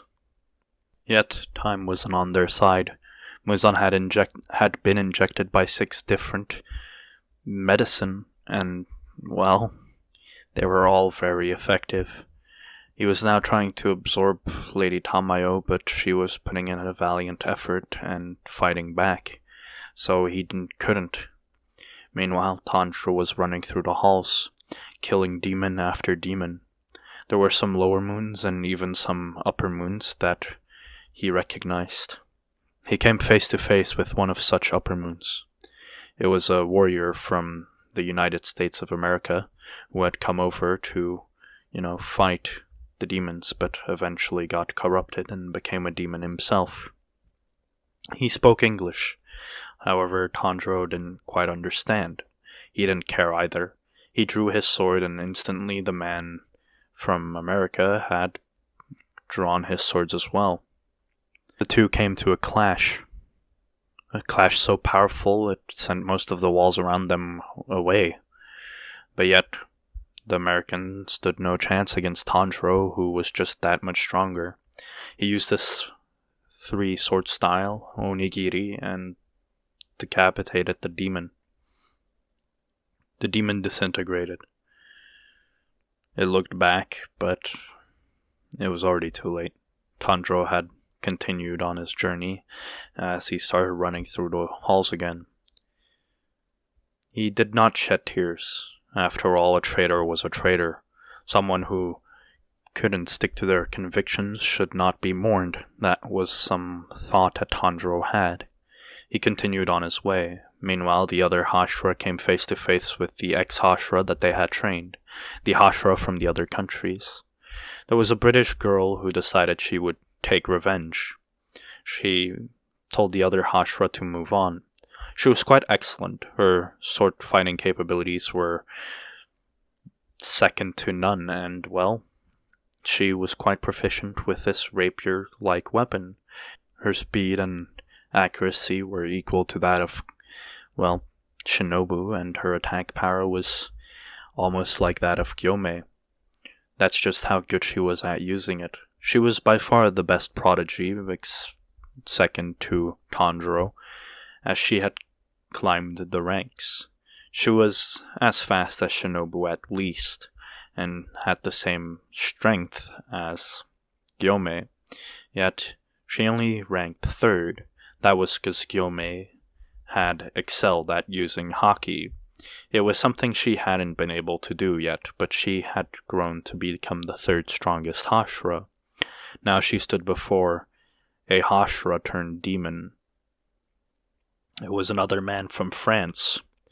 They had come over to Japan together, yet she looked at her previous friend with sadness. Why would he do this? Why would he betray them? Why would he join the demons, and why would he kill people? It was his first thought to help them, right? After all, demons had become a real problem. Look at Tokyo, it was in tatters simply because of a demon attack. Yet, the man didn't answer. He just attacked. He had lost his mind. There was nothing there anymore. It was just rage. Pure rage. She easily dodged his attacks. He came down with a frontal swing. He wielded a great sword, something not many did, but it was still quite a strong weapon as it left only destruction in its path. He was a Hashra before as well. Now that he had turned into a demon, he had taken the Upper Moon 4 spot, even beating Kaigaku. That's just how much talent he had. But yet, under Tanjiro's training, the Demon Slayers were far above this level of strength. As she proceeded to kill him, easily taking apart all his attacks, stabbing him a few times to disable him, and then slashing off his head with a clean and clear motion. The people following her, the Tsugoko and the other slayers who had joined her for the raid, all thought that the battle lasted forever. The battle had only lasted for a few seconds, but yet, to them, this level of strength, the fight, it looked like time had frozen over. That's just the speed at which these two individuals had fought. The Frenchman, before disintegrating, woke up as his body moved, and he pointed in a direction. It was the direction of Muzan Kibutsuji. The female Hashra from Britain knew this, so she told the others, and they departed, heading in the direction that the man pointed at. Meanwhile, the other Hashra came face to face with other Upper Moon demons. Upper Moon demons that were made in a hurry, yet there were a lot. The Upper Moon ranking didn't only stop at 6. If there was another Upper Moon demon that was now equal to strength, or to the level of strength of the Upper Moon demon, then he would get that same marking. That way there could be multiple Upper Moon 3s, Upper Moon 2s, Upper Moon 1s even. But yet, there was only one Upper Moon 1. The man standing face to face with Tanjiro Kamado, Kokoshibo.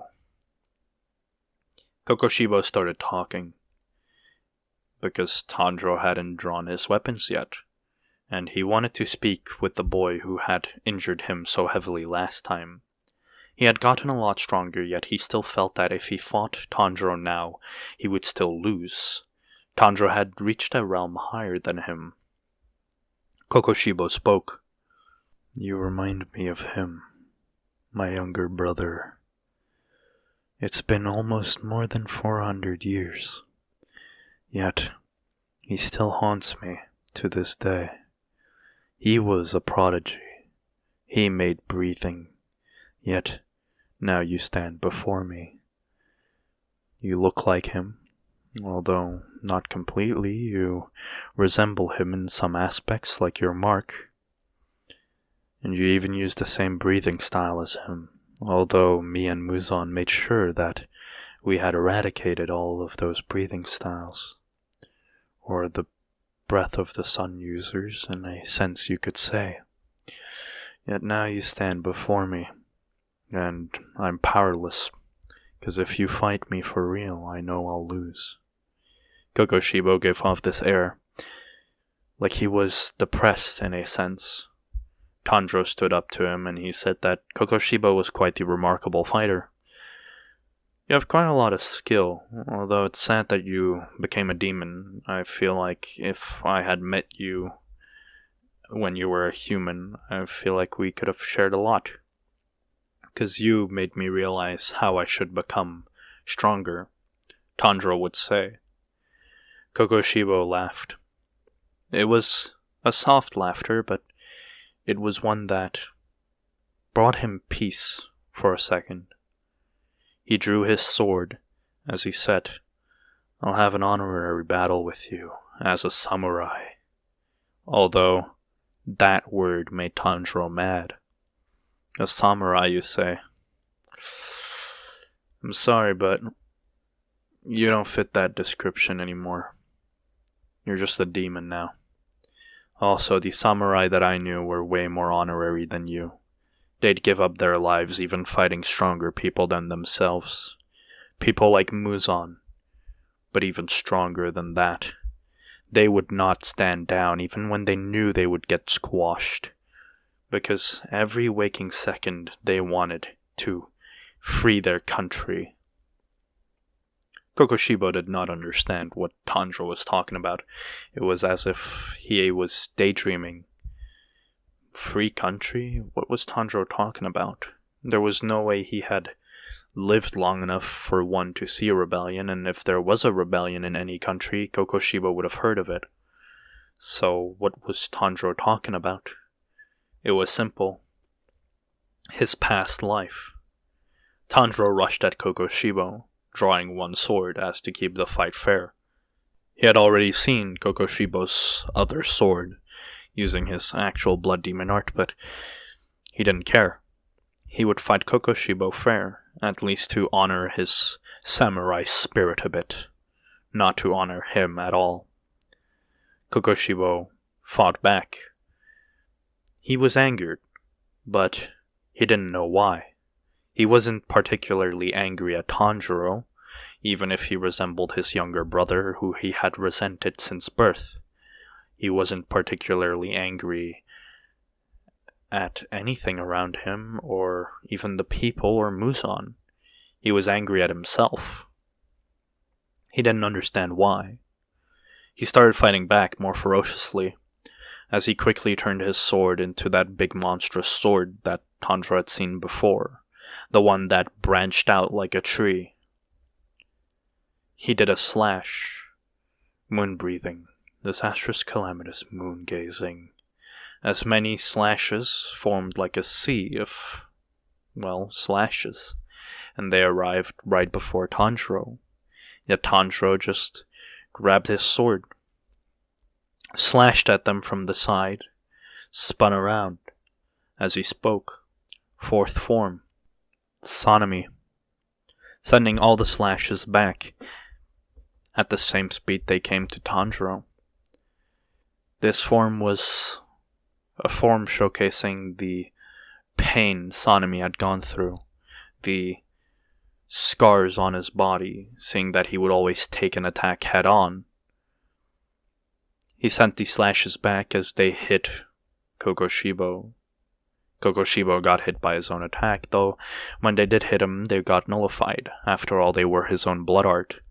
If he didn't have control over it, he'd be a disgrace as a demon. Tanjiro laughed as he drew another sword. He was now dual-wielding. He said his goodbyes, although Kokoshibo didn't understand why, as he took a stance. Fifth form, Tengen, and in an instant he blitzed past Kokoshibo, decapitating the demon. Quite a surprise to Kokoshibo, but he didn't fight it. He just let himself go. He knew that he no longer had a place in this world. He felt regret for treating his younger brother how he did, and he felt hurt. But there wasn't really any change he could do now. If he kept fighting, he'd just be a hindrance to the people that were putting their lives on the line. He was a coward. He had betrayed the samurai's spirit. In his next life, he wouldn't do this, as he would proceed to try and justify his actions. He disintegrated slowly, tears welling up in his eyes. Tanjiro gave a quick bow of sympathy and then moved on. His real goal was still Kibutsuji Muzan. He started making his way down the halls again. He met up with a few other Hashra, namely Gomei and Sanemi, and Muichiro. They had just finished taking care of other Upper Moon demons, multiple Upper Moon 3s and 4s that Muzan had made in a hurry. They were a bit deformed, but they were still quite difficult to fight. When Tanjiro came up to them, he asked them if they knew the way. However, at that moment, the British Hashra, who they had known, came up to them. Tanjiro spoke. "Ah, Jessica, it's good to see you're alright. Got any intel, or...?" Jessica, the British Hashra, looked up. She was confused. This was the first time Tanjiro really spoke to her with such a calm tone. Or was it a saddened tone? She didn't quite understand. He was quite the harsh teacher indeed, but, well, it didn't matter. She told them the direction that the other Upper Moon had told her, and they proceeded to go that way, meeting up with other Upper Moons that had been roaming the halls as they took care of these Upper Moon. They found other Hashra and they all teamed up. Kanoi and Shinobu had both also been there, taking care of Upper Moons. They didn't really have any real goal besides helping and assisting the wounded. For the rest, they would take care of Upper Moon demons that were weaker than them, but they were really focused on the medical treatment of some people. They were closing in on Muzan. Meanwhile, Zenitsu had come face to face with Kaigaku. Zenitsu had just finished taking care of one of the Upper Moon traitor demons. It was a Upper Moon 3. It was a Hashra before, who had abandoned his post and joined Muzan. Kaigaku saw this, and he thought that the Hashra was just weak. He didn't want to admit that Zenitsu had just taken care of someone higher than himself, and he didn't want to admit that Tanjiro was right. He took a stance as he rushed at Zenitsu, using the 6th form of thunder breathing, combined with his blood demon art. Yet, Zenitsu dodged, quite easily even.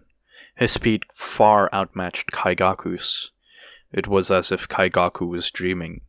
What had Zenitsu become? He moved as fast as lightning, even faster than his master used to move when he displayed the 1st form of thunder breathing. How strong had Zenitsu gotten? However, he couldn't react. Zenitsu spoke. "I will leave this behind with you. Thunder breathing, 7th form. Flaming thunder god." As he blitzed past Kaigaku, decapitating the demon in an instant. Kaigaku stood there, dumbfounded. What had just happened?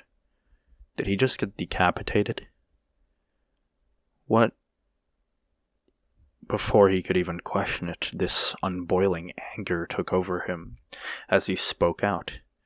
"Wow, Gramps really did show favoritism, even teaching you the 7th form of thunder breathing, keeping it a secret from me." It was a bit of a saddened, yet angered voice. But Zenitsu turned around. In a soft voice he spoke.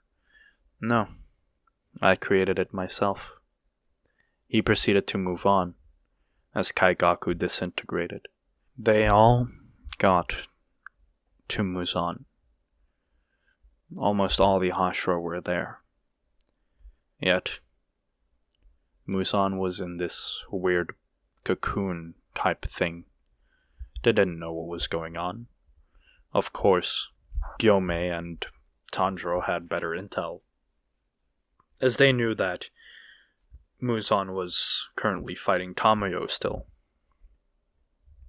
At that moment, Gyoko appeared, attacking Gomei. Yet Gomei took care of him. In an instant, Gyoko died. The other Hashra looked at this and didn't think much of it. They had all grown powerful enough to take care of Upper Moon 2 and even Upper Moon 1 in some cases, and Gomei being the second most powerful Hashra, taking care of Gyoko in an instant was almost nothing, even if he did just use his blood demon art. Yet, there was one more problem. Muzan. Tanjiro didn't hesitate. They were waiting for orders from HQ, yet he didn't care. He rushed in.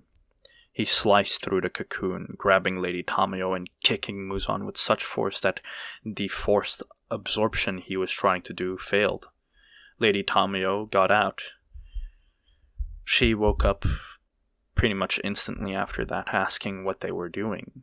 Yet they had told her that they just saved her from Muzan, as Yushiro came up and grabbed her, making his escape.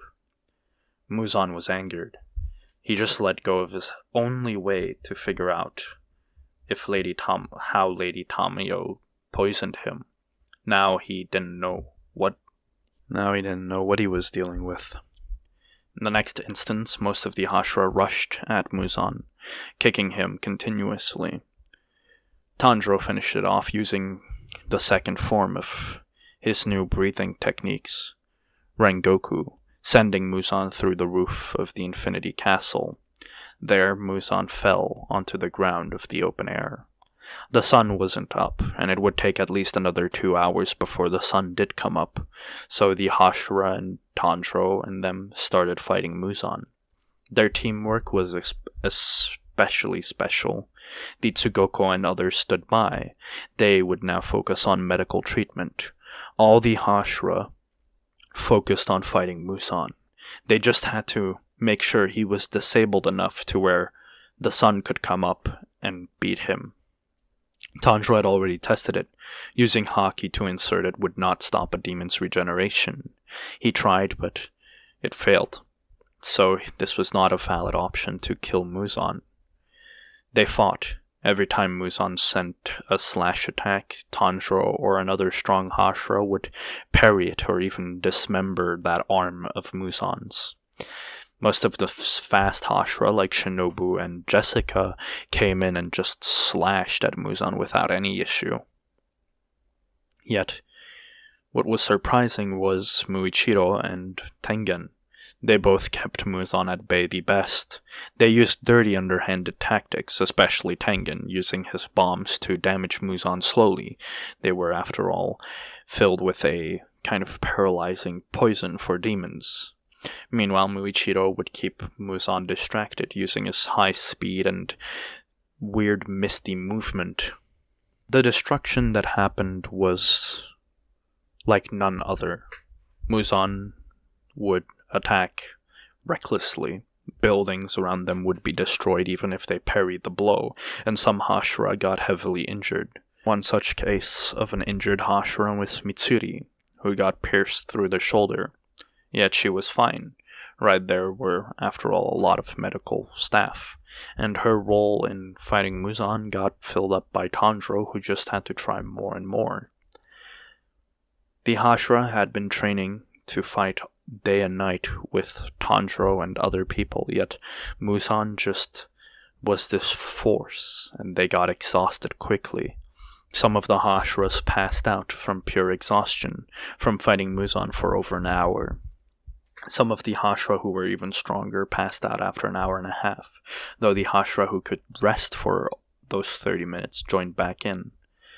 It came to a standstill. The fight had almost 20 minutes left, yet most of the Hashra were too exhausted or too wounded to keep fighting on. Muzan was slowly chiseling away at their health. It was all he could do because Tanjiro would disable him basically every moment. Yet Tanjiro was not alone, or the Hashra were not alone. Tanjiro was also getting exhausted, although his sheer willpower was pushing him on. He had endured way worse than this. He kept Muzan at bay, although most of the Hashra were too exhausted. Alongside him were Gomei and Jessica. the two other strongest Hashra. They fought alongside Tanjiro, but Jessica could not keep up. She needed to rest. She had not taken a rest for this entire hour and 40 minutes that they had fought. She was starting to just get too exhausted to keep fighting. After all of her movements were highly accurate and took a lot out of her. So she could not keep up because she had to continuously attack. Eventually, after another 5 minutes, Muzan got a hit on her. Almost a fatal wound, but he barely missed some of her fatal organs. The medical staff instantly started treating her once they got to her, but this left only Gomei and Tanjiro to fight Muzan.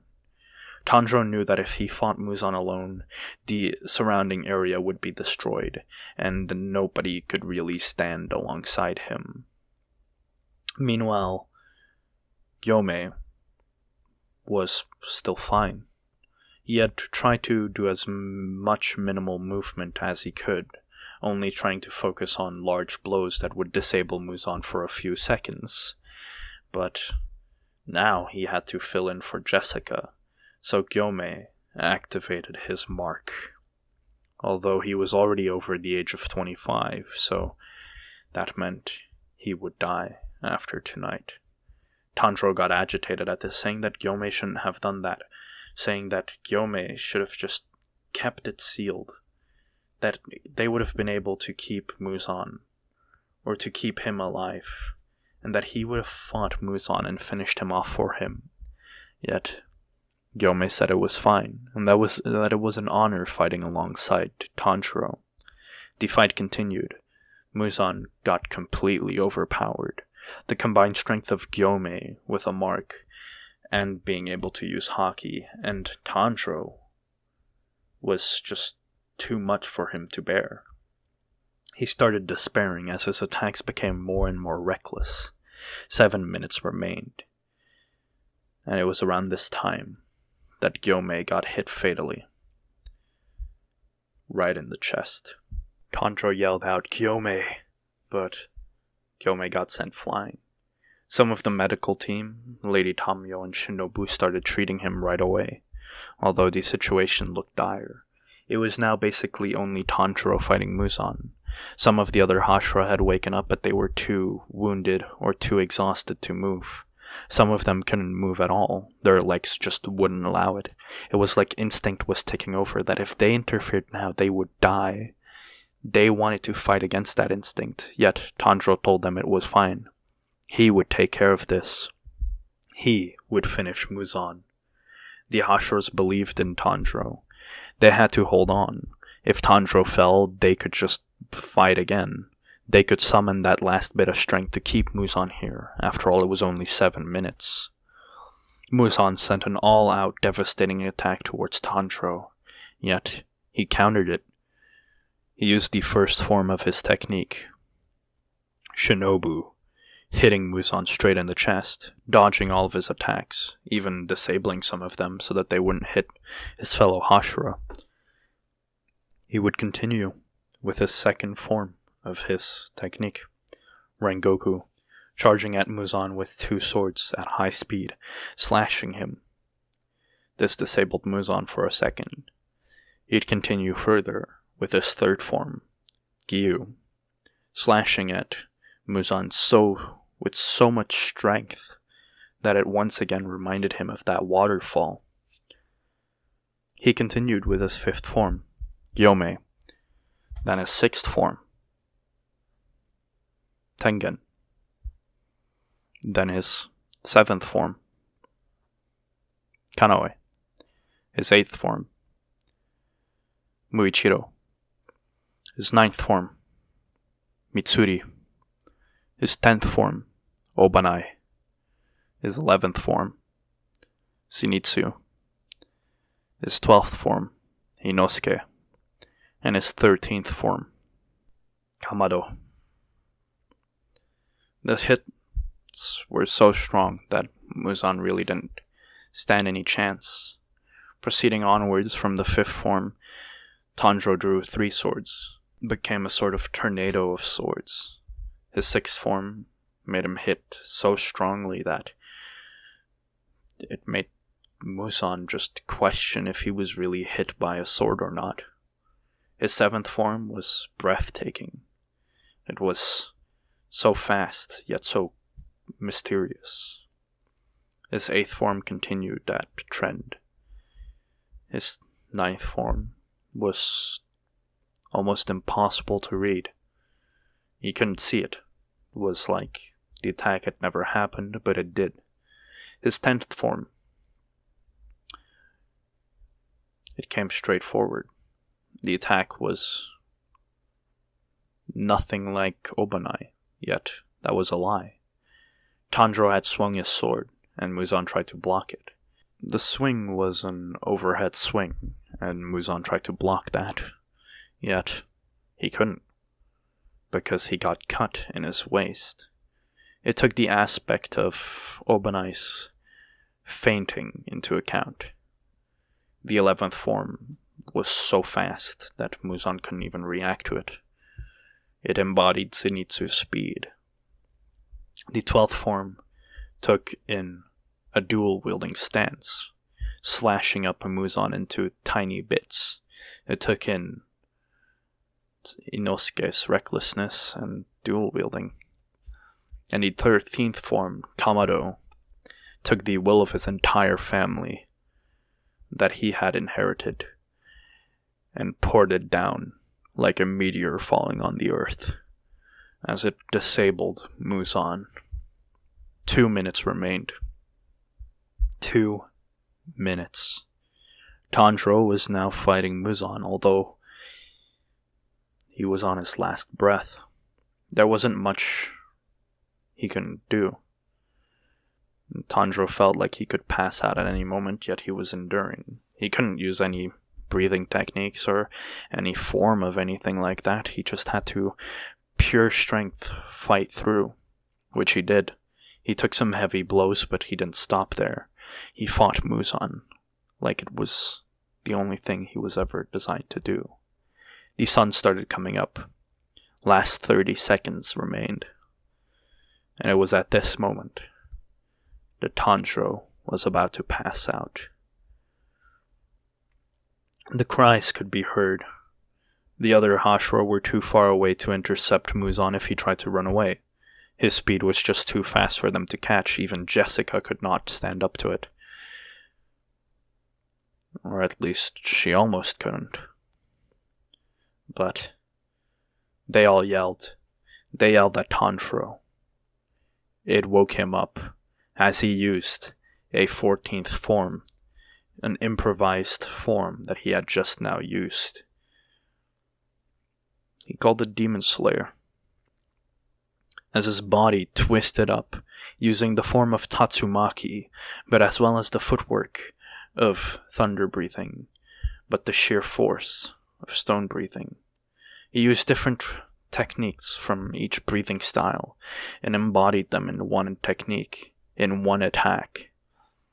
A tornado was created as it sent Muzan upward, but it kept slashing him. He had no chance to regenerate. He couldn't see anything. The wind pressure was just that strong, and he couldn't look around because he didn't see anything.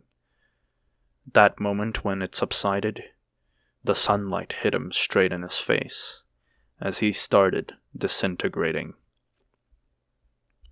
He tried to expand his skin, yet he couldn't. No, Lady Tamayo had made a medicine to prevent that. She had remembered that in the past he had tried to split his body apart, and she thought of all the possible ways that he could use to survive the sunlight. So she had found countermeasures. Muzan yelled at them, but they didn't hear it. He disintegrated, and the fight had been over. Tanjiro passed out. He was exhausted. He had just fought for 2 hours straight, and he had no strength left in his body. A few months passed, and this time, after 2 months, Tanjiro had woken up. He wasn't seriously injured, he was just that exhausted. He wanted food. He ate so much food that the Demon Slayer Corps questioned whether or not they would go broke. Yet, they weren't. They had so much wealth. It was just a temporary thought. Tanjiro and the other Hashra all walked along the dead slayers that passed away, and they all visited Ubuyashiki's grave. They had all come to respect Tanjiro, but now they all wanted to go live their own life. Some of them would continue to take the path of the sword. After all, they didn't have much else to do. Some would settle down with their wives and with their family. Meanwhile, Tanjiro only had one thing he wanted to do: become a swordsman. But, well, he didn't get that choice. Or at least he didn't get that option. Because he knew that his heart laid now with the Demon Slayer Corps. And it now laid with the Kocho sisters. Tanjiro had fallen in love with Shinobu. And well, there wasn't much to say. He and Shinobu got together. This did bring an issue, however, as Jessica had also fallen in love with Tanjiro. She also proclaimed her love to him. It was due to his tenacity and his undying spirit. This brought one more problem, though, because Kanoi also wanted to become Tanjiro's wife. She, in fact, wanted to become his second wife after Shinobu. Tanjiro felt like this could become a problem, so he wanted to leave, yet he didn't get that choice. He ended up marrying all three of them, as he got 3 wives. Some in the Demon Slayer Corps questioned it, but he was just like Tengen. He had 3 wives. Zenitsu ended up marrying Nezuko, and, well, that brought their family together. Even Kanoi, who originally loved Tanjiro, fell in love with Giyu as they got really close together. They wanted to get married. They all decided that they would go live together inside of Tanjiro's old family home. There, Tanjiro would also build a dojo to teach kids martial arts and sword techniques throughout the ages. The Demon Slayer Corps didn't become a legend. In fact, the day that Muzan had been defeated, the world had decided to create a national, or I should say, world celebration day where the Demon Slayer Corps would be celebrated and even worshipped by many because they had defeated the monsters that were just killing Japan. Japan kind of became an important figure in the world, as the Hashra and the Demon Slayers who had trained there didn't move out. Even if they belonged to other countries, they stayed. The techniques of the breathing styles didn't leave Japan, and Japan quickly grew in military strength as the Demon Slayer Corps got to power. They started their own political sort of party because they saw that there weren't only demons literal demons, but there were also corrupt politicians who had a pretty harsh treatment on people's lives. This could also become a problem. Now, I'm not saying that the Demon Slayer Corps was the best, but they did have at least standards, and with the son of Ubuyashiki taking over, everything felt a bit better. Tanjiro's dojo also blew up in popularity as he pronounced himself as the strongest samurai in the world. This meant that many samurai were to come challenge him, and he even got a title from the government saying that he was the strongest samurai in the world.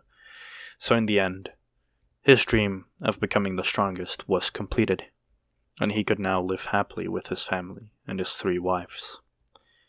Eventually he'd have a son himself. But that is a story for another time. So, that marks the end of this series, unless you guys hit that 500 like goal, but once again, that's a lot of likes, but I don't doubt you guys could probably reach that eventually. And with that out of the way, like and subscribe. Join the Discords down below. Same with the Roblox group and my Twitch. With that out of the way, my name's the Dragon Lord, and I am signing out.